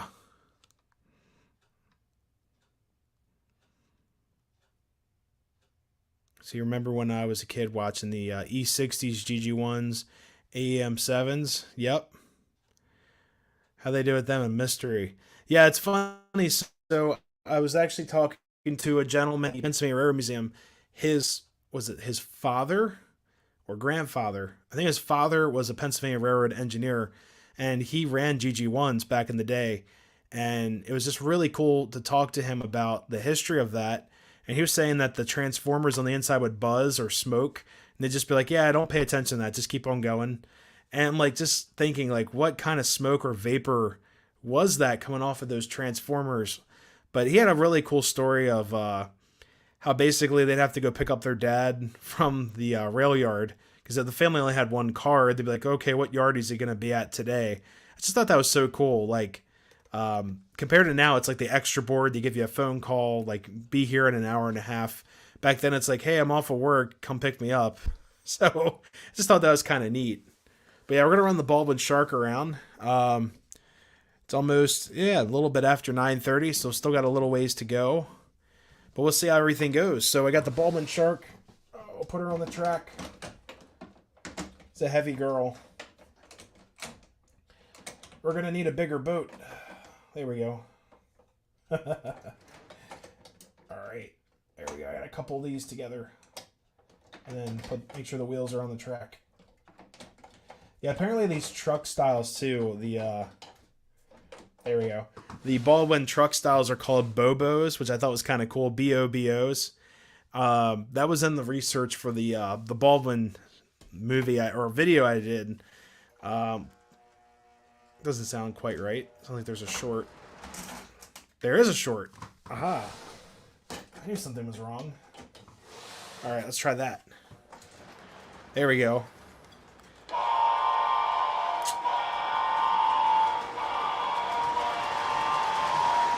Got that classic Williams horn and bell right there.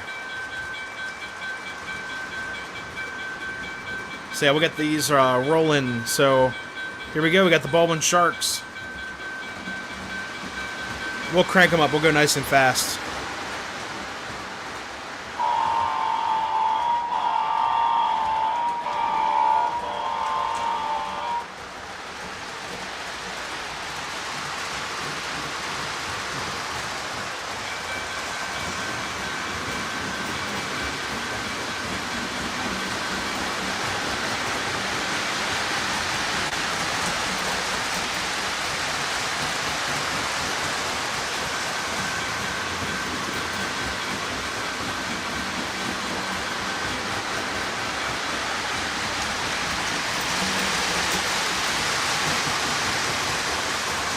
Scale speed.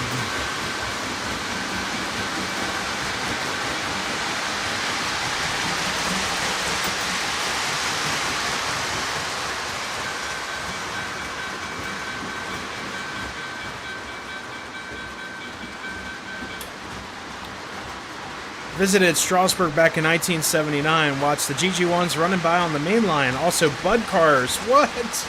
Bud cars. Oh, I love Bud cars. It was a very Lionel experience. Also visited TCA Museum, the Choo Choo Barn. Yeah, love the Choo Choo Barn. But that is so cool. Honestly, I have seen videos of, I think it was '89. They dragged a bunch of cars up with people to see the repainted or restored GG1s that stopped at Lehman Place Junction, which I thought was just so cool. So if you guys want, check out that video. It's easily found online, but what it is basically someone archiving that event. Yeah, Randall, I gotta make the train fly. It's a shark. They go fast.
All right, so 611 is still at Strasbourg.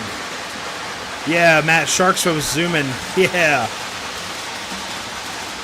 We're running them at a slower speed right now. We're being nice to them.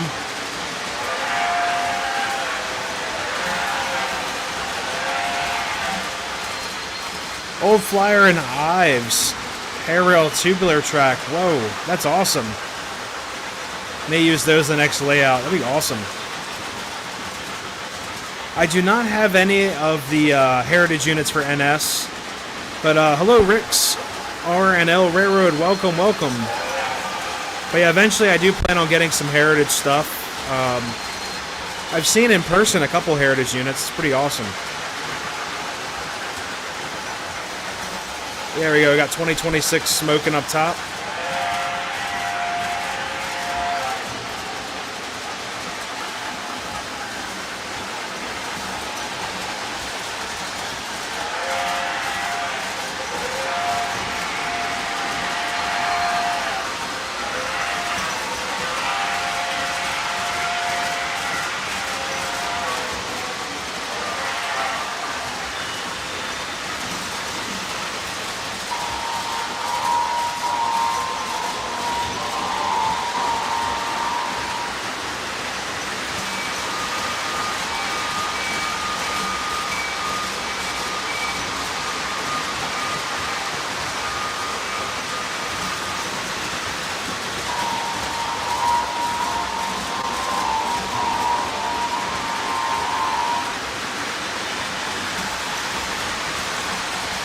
I'll take you guys over here.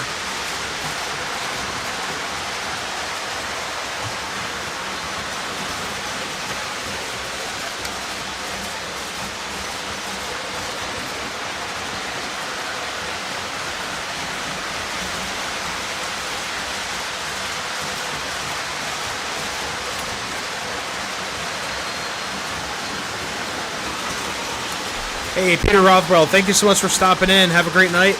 Have a great rest of your week as well. Coal flavored liquid smoke. That stuff's great.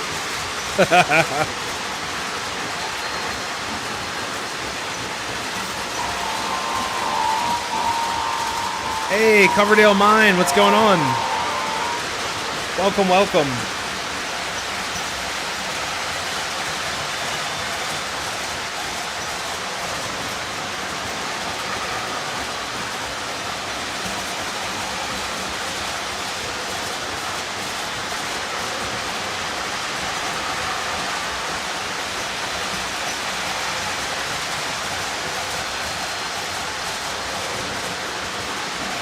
Drone footage, yeah, I wish.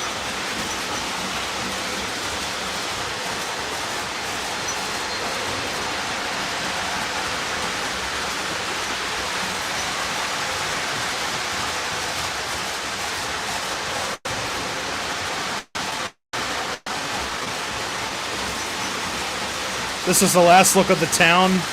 It could be. It really could be.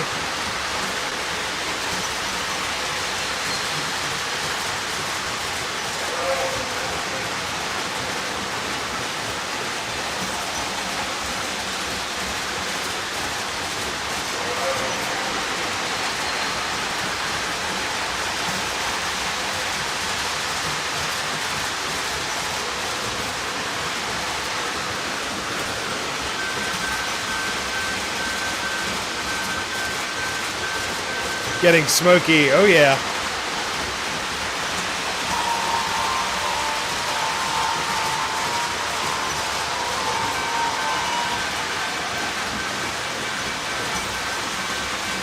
Hey Harry, how's it going?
Hey, Rob412, thanks so much.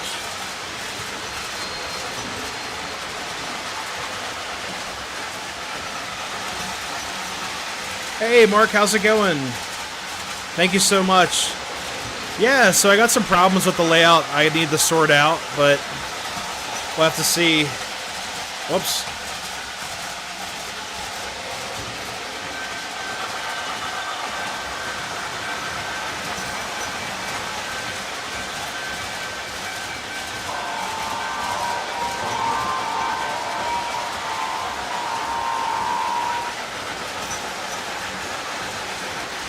Hey, Rob412, thank you so much for stopping in. E-drop shelf couplers for my CP rail. Nice.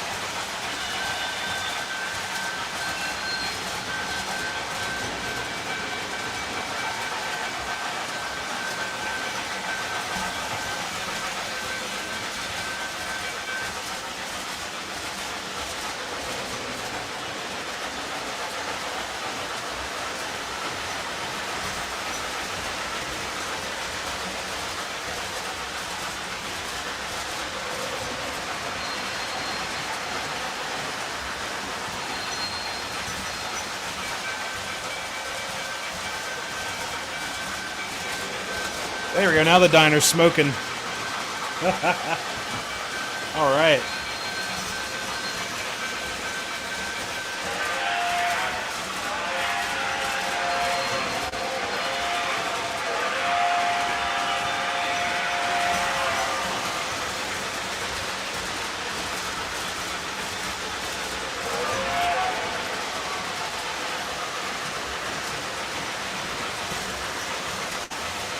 Hey, thanks, Blake.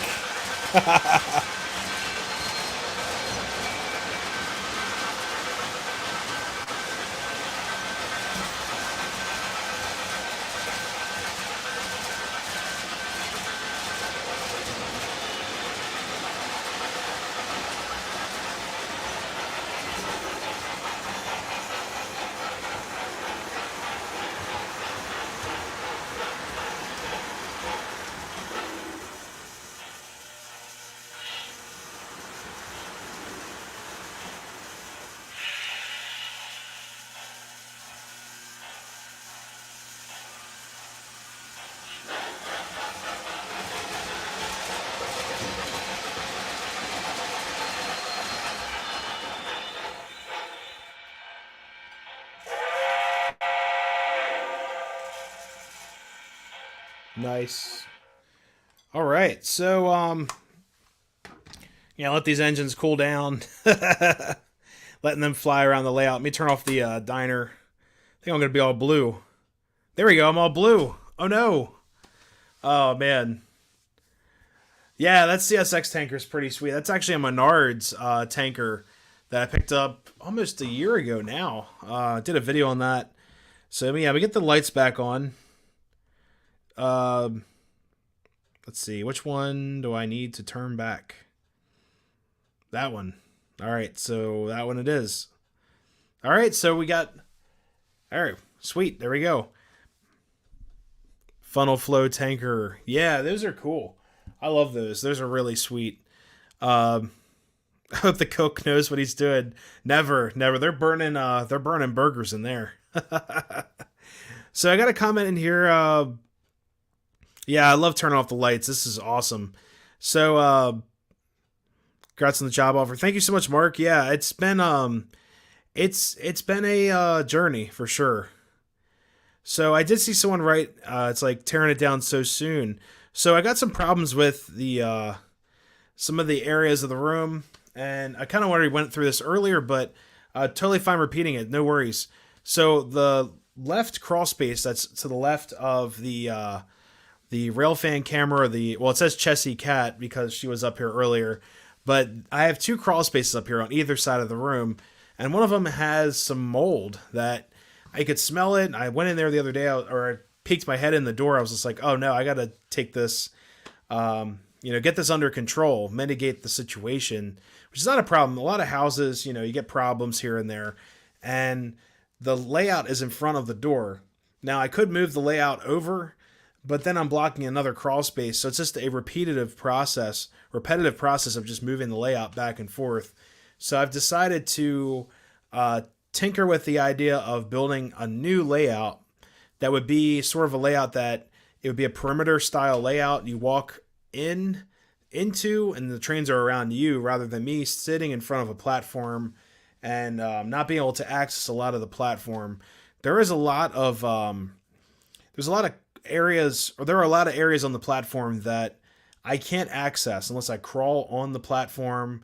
And it's so light plywood, I'd fall right through. It's meant for a very light construction because I'm up here in the attic. I don't want to put a lot of weight up here, but there is a lot of stuff up in the attic. But unfortunately, at this point, I think the only option would be to build a perimeter layout. Now, a lot of you guys are saying, "Oh man, that sucks. You got to tear it all down." Honestly, I'm looking forward to it because I'll be able to put in larger turns. Like I'm not utilizing this room to its full potential. So, yeah, Smurf Crossing. That's hilarious. I like that. So right now I have 54 turns in here. I'd like to go to 72, which I have the space to do that. And in front of each little crawl space door, I'll make that section like a modular piece. So I can just take out the layout, move it off the side, or build a drawbridge to get to those crawl spaces, or a dropping bridge. So we'll have to see. But I'm really considering of doing something like that so I can get into these access crawl spaces. And it's funny, excuse me, that my dad actually he was up here yesterday. He came over to check out the problem. He's like, okay, you got some time, and there's a couple of solutions to the problem. He's like, do you want to cut the door in half, make like a French door or a Dutch door, not French, Dutch door, and you can go underneath. But I told him, I said, there's so many places on this layout I can't even access. Like there's parts of the track that aren't even ballasted. There's parts of this railroad that aren't even, probably could never ever be covered with ballast or scenery because I can't get to them. So that's what I'm gonna do. So that's the plan. Much better to have when you are in the center. You will, yes, yeah, Harry. Just like Harry's layout, your layout at the house. That's kind of what inspired the idea of putting the layout around me rather than the layout around, or me around the layout type of thing. So the layout around me, not me around the layout, makes it so much easier to work on and access things. And I'm looking at it in the future too. I could have more trackage, not so much more platform, but more trackage to run longer trains, longer or larger radius turns, like 72 and 54. So I'll do a 2-track main. David wrote 72 or bigger. No, 72. Just don't want a giant oval up here, but it's going to have some contour to it. Nothing too crazy, but I'd love just to have a loop of track that goes from about where I'm standing right here to the edge of this wall. Well, it's kind of hard to show you guys, but this wall here, have it go up to here. So between the wall right here and the platform, that's about 3 potential feet. I could extend the platform out and just follow it with a 2-foot, just a 2-foot section going all around. Be awesome. John, harder to film as you have to chase the trains. I'm actually looking forward to that because right now with the Railfan camera, or the Chessie cam right now, for instance, I can only film what's in front of me. I can't drag the webcam underneath the platform to the back, like where all that scenery is in the back there where the Elmer's glue bottle is, unless I crawl under the platform. So the other thing too is that I have so much storage underneath this platform with cars and more cars and cars under here. I have to crawl under the platform to get to them and kind of scoot them out on the floor. So that's another thing. So if I put these shelves facing outward as you just crawl under once inside the loop, you can just grab stuff off the shelves. You might have to bend down or something, but it's not like crawling under a platform. It's dark, lots of wires hanging down. I don't ever want to do that again. So yeah, similar to a shelf layout, Happy Valley, exactly. Like a shelf, they call it a perimeter layout, but that's what I'm trying to do. Someone asked how Scooby-Doo's doing. Oh man. Let's see. Harder to film. Yes, I already answered that one. The 3 foot rule. I wish I had that much space, but so Harry in the back, we have the same station. So that MTH Rail King station, I love that. It's gorgeous. It looks like it almost looks like a Reading station in a way, or a PRR style station, but closer to Reading, I guess. Those I would love to put that in the back with 3 feet to put a whole like little town scene in the back wall with a backdrop, things like that, and then put my control stand right in front of it. So you guys would actually still see the back here with all the trains and stuff, but you would see trains going behind me as well, which would be awesome. He's in the doghouse. Uh-oh. Scooby's in the doghouse. There's a guy with the local layout. He had a big empty space. He bought a standard door. Oh, wow. Bought a football field on it. Another door is airport. Oh, wow. That's crazy. And John Doe, how's it going? You guys are getting ready for railroad season down at the railroad. Hopefully see you guys soon. Access lift out, which works well, not crawling. So that's a good point too. Maybe I could just make a lift out section with like some terminal pieces. All I have to do is lift out that section. It's only, these doors are only about, I don't know, 18 inches wide, 2 feet wide or so. So that'd be kind of cool. Let's see. Good night, George Trains. George Trains is heading out. Awesome. Have a great night. Glad I caught that comment there. But thank you, mods, for mentioning that as well. I'm always lost in the comments. But yeah, George, have a great night. Thank you so much for coming in. The junkyard is on the lift out scene. Oh, sweet. Put doors under the layout so you can put your cars on them. Behind the doors, you have storage under layout. That's a good point. Yeah, so my one crawl space is all Halloween stuff. The other one is empty because that one did not have a light. Someone wired up a light inside this crawl space, which is really cool. But I actually have Halloween stuff in the whole side of the house. It's amazing. Got a lot of Halloween stuff here. Happy Valley, thank you so much for staying. Try to get some sleep, but thank you so much for staying here and hanging out with us. But have a great night and a great week. So yeah, guys, it's kind of like one of those things. It's layouts are never truly done, but you kind of come up with the a prototype of an idea that you want. Like this layout, I'd love to document this layout before I tear it down because there are lots of great memories with this layout. A lot of great memories building this layout, and it's a pretty easy teardown. Honestly, building a layout takes it's just like everything in life, like putting up Christmas decorations or putting up Halloween decorations. It's a lot easier to tear down than it is putting up. Randall, hey, have you ever watched this channel called Otaku Rail Fan? No, I have not. A big one. Huh, yeah, I'll have to check that out. John Doe, gondola is under maintenance. Whoa, that's awesome. Don't have much info on it, but I believe yes, it is. Oh, John Doe. So he's talking about the D&H gondola that the Northern Central Railroad has in their possession. That gondola is from like I want to say like either 1919, 1915, or 1920. It's old. It's very old. It's probably one of the only D&H gondolas ever. I think it's one of the only D&H gondolas left. But that'd be cool. It'd be an open air car, I'd assume. That'd be awesome.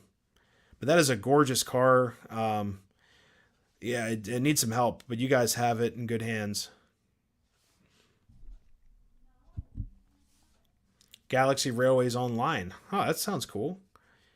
So yeah, like I said, every layout is a challenge in its own, and you learn from your mistakes. I learned from my mistake building this giant behemoth. I love this layout. It's fun. Like, trust me, I just turn on the switches and it's ready to go. No major problems other than it's just accessibility. The rail tracks is a great system. I have zero problems with the rail tracks. Even the switches. I had one switch that was bad. The switch motor decided to not pull in as far and the trains would derail, but I swapped out the entire switch. Everything is working fabulously well. It's awesome. all my switches are wired up. So it's going to be a little bit to tear this down, and I feel like it's going to be for the best. Parody of the Big Boy, huh? On the 5th layout since 1985. I'm on. This would be the third layout the past 2 years. Yeah, just because the hobby has changed for me. If you guys look at the earlier videos of the channel, you'll see that it's the 412, the 4x12 ish. It's like 4 and 11 and whatever. We'll just call it 4x12 layout with the upper loop, and I could run 3 trains on that layout. Sometimes I do miss that layout, but honestly, with this layout, I went way into scenery and larger turns and things like that. So I feel like the Knicks Crossing layout 3.0 will be much, much better. But yeah, 5th layout. Yeah, actually, this would be the 2nd layout that's built. It'd be the 3rd one if I go forth and do that. But then when I was a kid, I had 3 other layouts that wasn't my doing that we destroyed. And one of them was because we moved. We actually had to cut that layout in 4 parts to get it out the door. We brought it back home, and it was never the same. It was just a platform. My dad built all these mountains and things. They had to chop them all down when we moved. But then after that, we came up with I think it was a 4x8 layout. Then after that, it became a 4x12 in my dad's basement.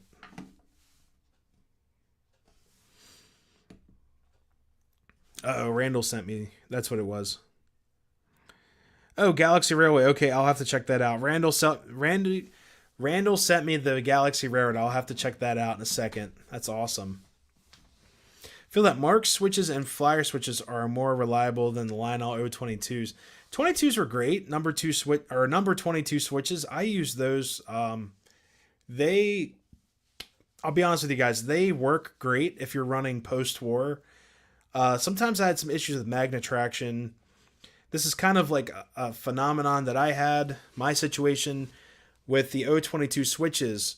Sometimes my magnet traction wheels would try to pull to the frog, and it would derail the train over the switch. It would go over the center. So like where the V is of the switch, it would go over the frogs because the wheels, one of the wheels is worn down more than the other. And I feel like the magnet traction would just pick up the rail and try to follow it. So just derail right over the V of the switch. The culprit of that would be my switcher, my 624 CNO switcher, which is like my baby.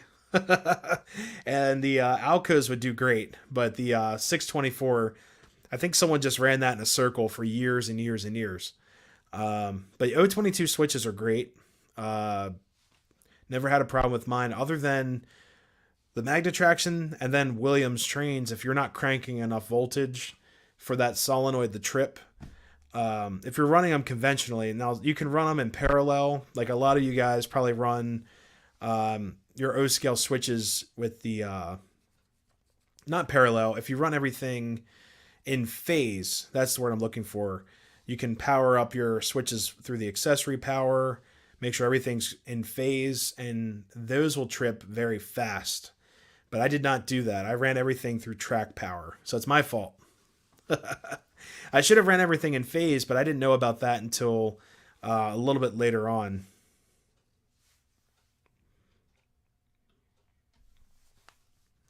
Like the crisp snap of the Marx switch.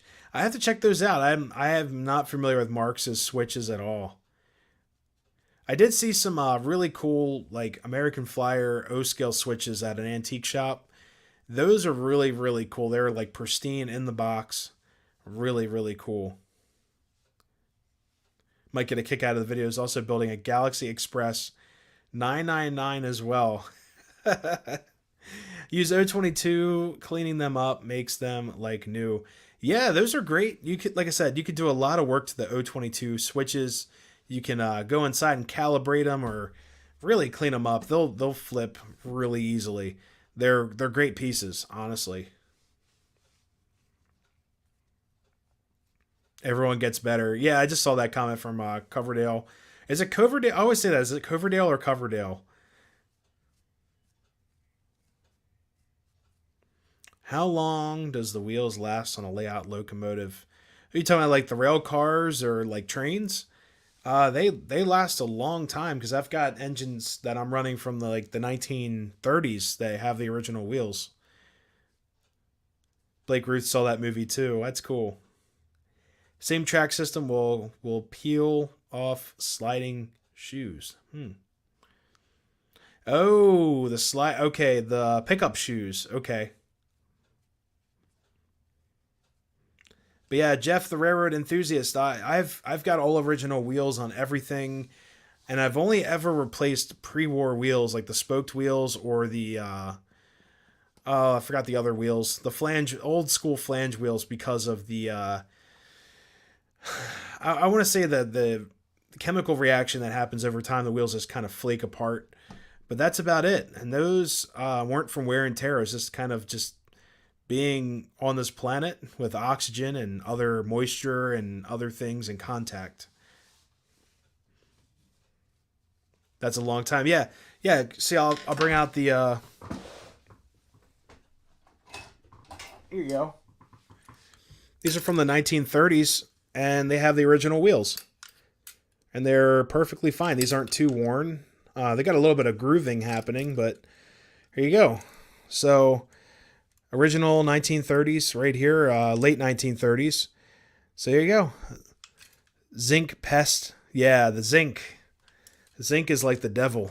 But no, these wheels are great. I've never replaced any of my 1688 or 1668 wheels. This is an 88. The 68 is under the platform as well.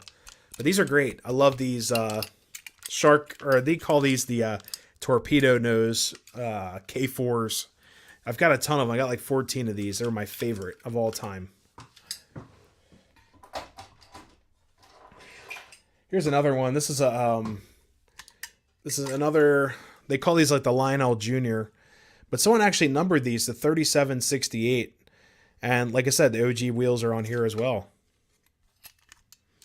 Got the gray one, so like this. Except someone painted a keystone up top, and then numbered it on the side. And I looked up this number. It's actually the number of a real K4 Streamline, 3768. If you guys want, you can look that up. But here it is. Someone painted it, numbered it, and loved it. Same with the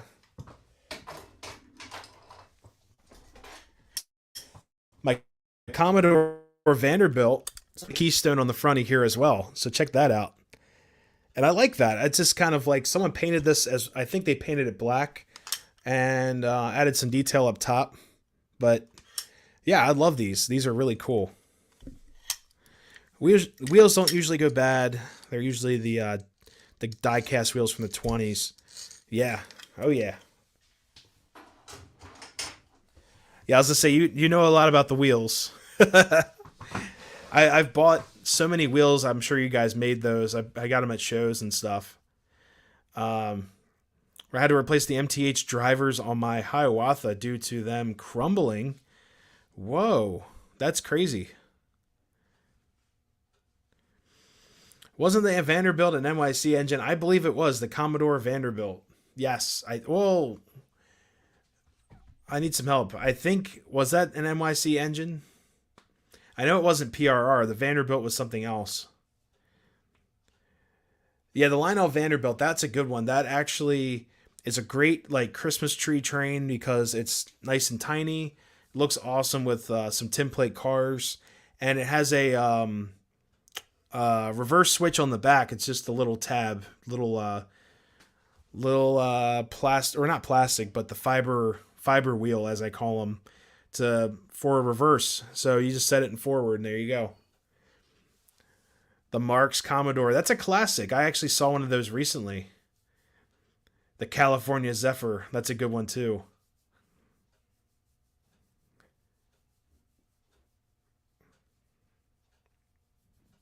Zinc castings have the problem, huh? Bad metallurgy. Yeah, it's a technology, and like I said, you can get those replacement wheels. There's a guy in chat here that can hook you up with all the wheels in the world for your post-war, pre-war needs.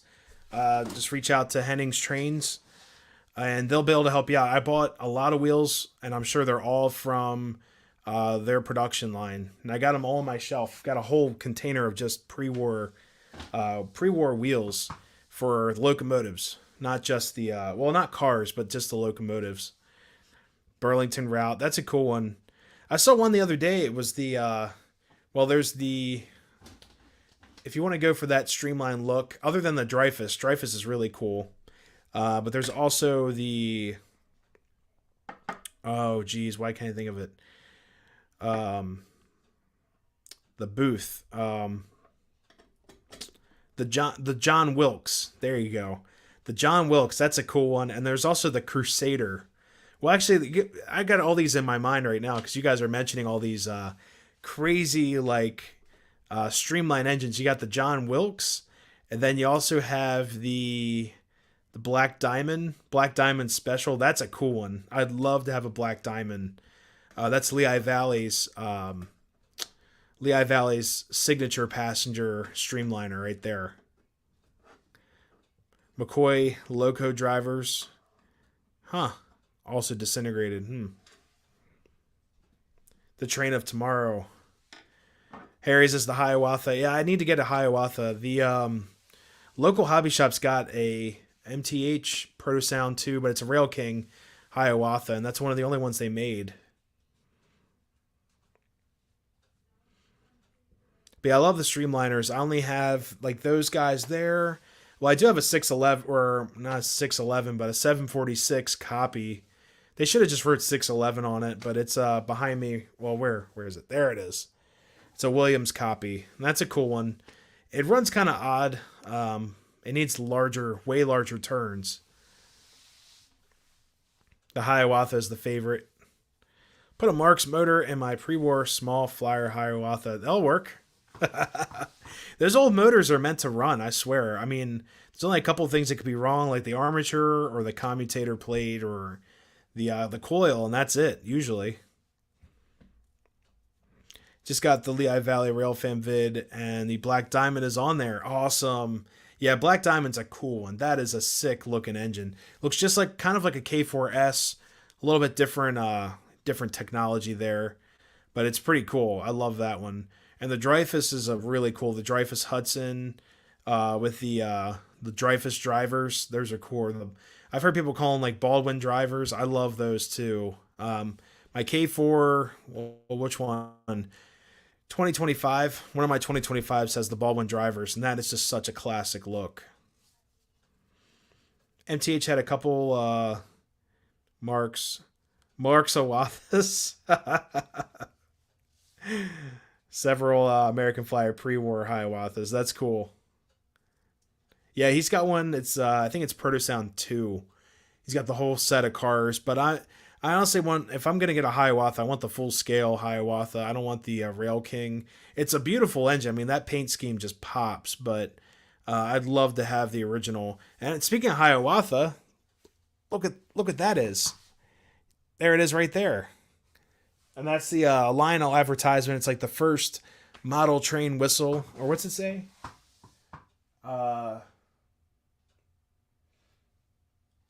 Yeah, featuring the first model train whistle. So there it is, the Hiawatha right there. And then it's also on, on my sign right there, the postage stamps. These are like giant blown up postage stamp collectibles. So you have a bunch of streamlined locomotives. So right here you have the, what is that? I think that's an EA. So at the bottom you have a Super Chief right there. It looks like an EA, so it's nice and like really slanted. The next one up, you have the Hiawatha. The next one up, you have the Dreyfus, the GG1, and on top of that, then you have the Southern Pacific Daylight, which is a really cool engine too. I also have a Daylight on the wall right here, of course. So I love my streamlined stuff. It's so much fun. Southern Pacific Daylight, there you go. With the triple articulated diner. Oh, wow. Yeah, I don't have any of those in stock right now. I've got some F-unit Daylights. Those are pretty to look at, but I don't have any steam engines of the Daylight. 3 in brass. Only 3? I'm just kidding. That's awesome. That is so cool. Hiawatha with the bad drivers was Proto 1. Okay. I might start getting flags to hang in my room with the trains on them. That'd be awesome. Do it. Definitely. Dress up the train room. Have fun. These are all like old reproduction signs. I think all of these are reproductions until you get into my hazmat placards. Those are actual hazmat placards from the Baltimore and Ohio Railroad, which are really cool. Or the or Western Maryland. Either one of those would have used those placards up on the wall. But every railroad would have had to use placards. It's just where I bought them. They said they're from the B&O Railroad. They're actually like wax paper, not like the newer style ones. Might start getting. Oh, sorry, I read that one. A Broadwood Limited T1. I don't have a T1 either. Those are good.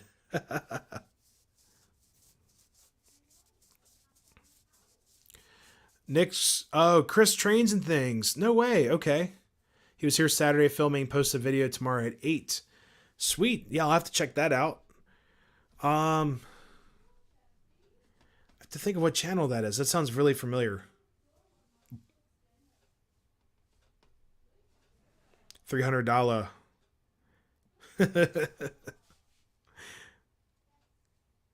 But yeah, there's so many channels out there. But yeah, Chris Trains and Things. Why does that sound so? That sounds so familiar. Because I know there's it was Sean's Trains and Things. Now it's Sean's Train Depot. I know Sean. Him and I are good friends. Um, Chris Trains and Things. Whoa. Now I feel awful because I probably know who it is. There's just so many channels. Uh, but yeah, I'm sorry. So sorry, guys. But yeah, Broadway Limited T1 is $300. What scale? Is that HO? Or I'm assuming it's HO.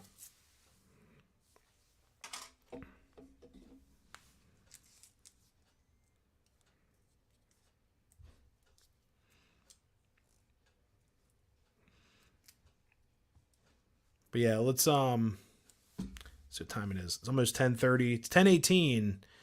So that's the company. Yeah, Broadway Limited sounds about right. HOT1 Paragon 2 and smoke costs around $430. N scale. Whoa, that's going to be really cool. Like honestly, now I love my N scale stuff too.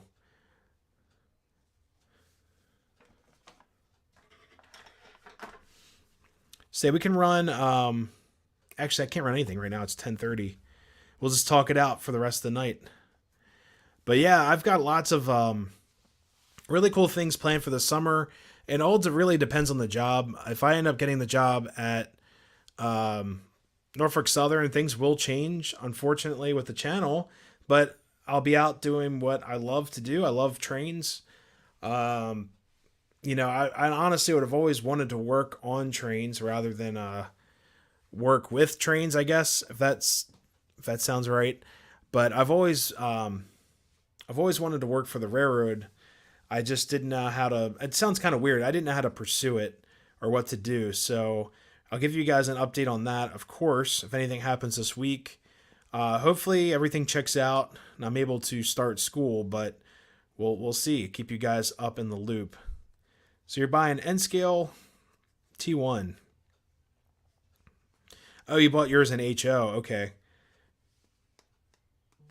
Radar Diddy, thank you so much for stopping in. Have a great week. Thank you so much. Have the Broadway Limited N scale set. Nice. Yeah, I've got the my K4, my MTH K4 is acting up.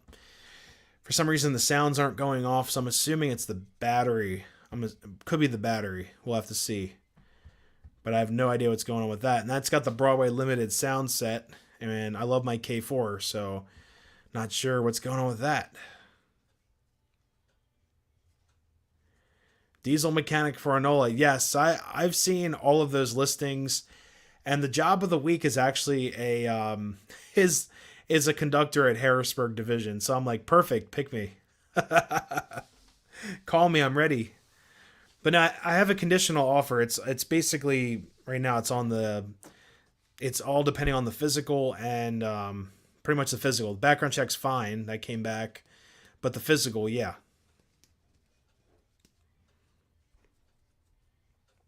Bachman sound valve.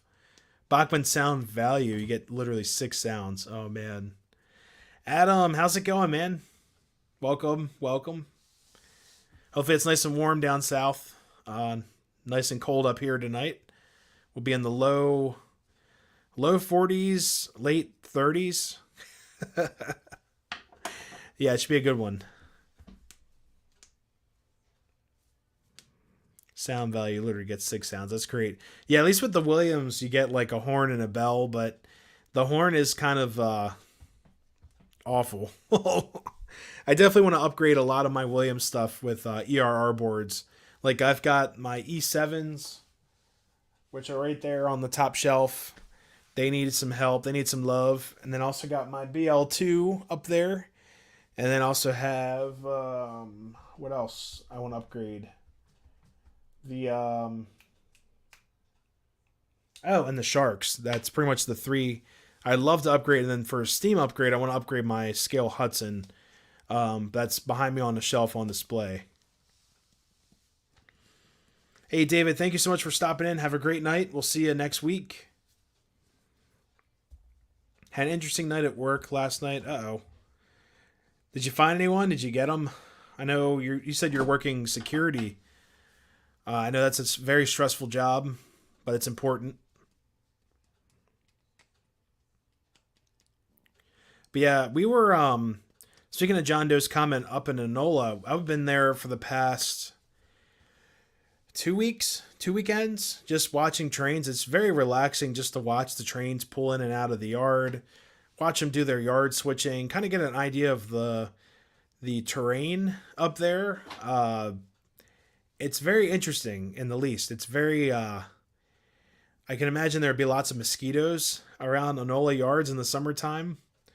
Very swampy because you could see like where the tracks used to be. It had like a lot more tracks going in and out of the yard, but now it's two in at the top side, then two out at the bottom, and there's just water in these swales that just kind of stay there. So I'm sure it's mosquito haven. So I'm looking forward to that. Just bring some bug spray with me every day. Just need a steam whistle on display. Uh-oh. Yeah, I wish. Jeff the Railroad enthusiast, whistles are very expensive. We had gunshots across where I was. Oh, crap. No way. You guys had to call the cops. That's insane. Oh, John Doe, I don't even own a drone, but yes, I would never. Yeah, I would never. I've got friends that would, but no, I'm not going to do that. You ever been to the Keaton Railroad? No, I have not. I've been to New Hope and Ivyland. That's one of my favorites. I know it's kind of a journey away, but no, I have not been to the Keaton. But this summer I've got some railroads in mind. I'd love to go up to Horseshoe Curve. If I'm working up there, it'll be different. I'll be able to ride the curve, hopefully. But yeah, I love Horseshoe Curve. That was just amazing up there. But New Hope and Ivyland was great. We watched engine number 40 do her thing, the old Baldwin that they have. And that was a fun day. It was just a heck of a drive up there. But the New Hope stuff was awesome. William, what's going on? Joining in late. Any word from the job? Bill? No, actually, well, my background check went through today, so it was submitted to NS. Everything's fine with that. I got nothing to hide. Fortunately, I work a job that they do check us all the time. They do background checks, like, I don't know if it's every month, but they do audit our background checks. So that's very good to have in hand just in case something were to happen with like a mishap or something. But no, nothing as of right now. But I'm still, like I said, I'm still freaking out about my physical. I'm very worried about that. Wilmington Western, I have not, but it's actually down the street from one of my good friends' houses. I'm sure we'll check it out. Blake Ruth, of course. Yes. No Russian bots tonight. Oh yeah, WKNS. That's a good one. Yeah, Kempton Railroad off 78, not far from Old Roadside America. Yeah, Harry. So Kempton WKNS. Those guys were actually they were a lot of fun. We had a great time at that railroad. I went there with my friend RJ back in May of last year. It was very hot. It was darn hot outside. I was sweating, wearing my Conrail shirt. I was sweating through the shirt. We did a caboose ride, rode up in the cupola right behind the 65 tonner that they have. That's beautiful. It's fully restored. In every inch of that locomotive has been rebuilt and touched up. There's not a speck of dust on that 65 tonner that they have. But they did a moonlight train ride for the Harvest Moon back in the fall. I went there with my girlfriend Nikki, and that was amazing. Like we were on the train at night. Train departed at I think 8 o'clock. Got back around 9:30, and we were filming. I was filming that day, and the engineer walked over or he shouted out the train. He's like, "Hey, do you want to ride into the shop?" So we got a train ride on the 65 tonner up to the shop, a cab ride. That was a lot of fun. That engine's got a lot of power. So like it was pretty cool. Whole thing just kind of shakes. But yeah, those guys were great. They actually the two gentlemen that were there running the engine that night, they actually worked with or for GE, their locomotive engineering department or testing department. So they were really cool to talk to. Rooting for you. Thank you so much. Yeah, you guys have been so many people in here have been asking about status updates and such, and it just means the world to me that you guys got my back. It's it's been um it's been an interesting journey thus far through the application process and everything, and you guys have just made it very. You guys have comforted me, I guess, and the support has just been out of this world, amazing. So thank you guys so much. Florida Railroad Dog, thank you for coming in. Be safe out there. Have fun with the FEC. They're like I said, that's my backup plan. Nikki wants to go to Florida. I like it up north, and she likes it down in Florida. So we'll see what happens. That might be my backup plan. Apply for FEC and move down to Florida.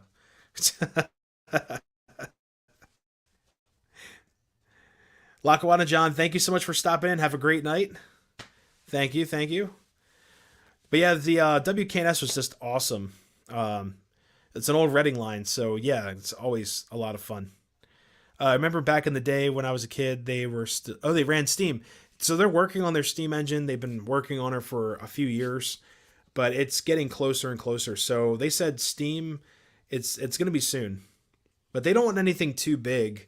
Because I asked them, would WKNS ever run like a GP9, GP7? They said the track gauge is so thin. The profile of the track is just so thin. They don't want to run anything more than like their 65 tonner. I think they have a 60 tonner and then a 50 tonner. They said that's like the max. The 65 is the max weight that they're going to do. Hey, thanks, Adam. Yeah, man, I would love this job. Like seriously, I enjoy what I do now. It's just a different lifestyle. Hey, thanks, Edward. Track cleaning boxcar took a ride off the layout. Oh no, the cleaning disc. I have to clean up. Oh man. All right, guys, it's 10:30. I'm gonna call the stream here. If any updates come up with NS, I will let you all know as soon as possible in a very respectful manner. Like I said, I don't want to get in trouble with, the railroad talking about what's going on, but I will keep you guys updated on everything with that.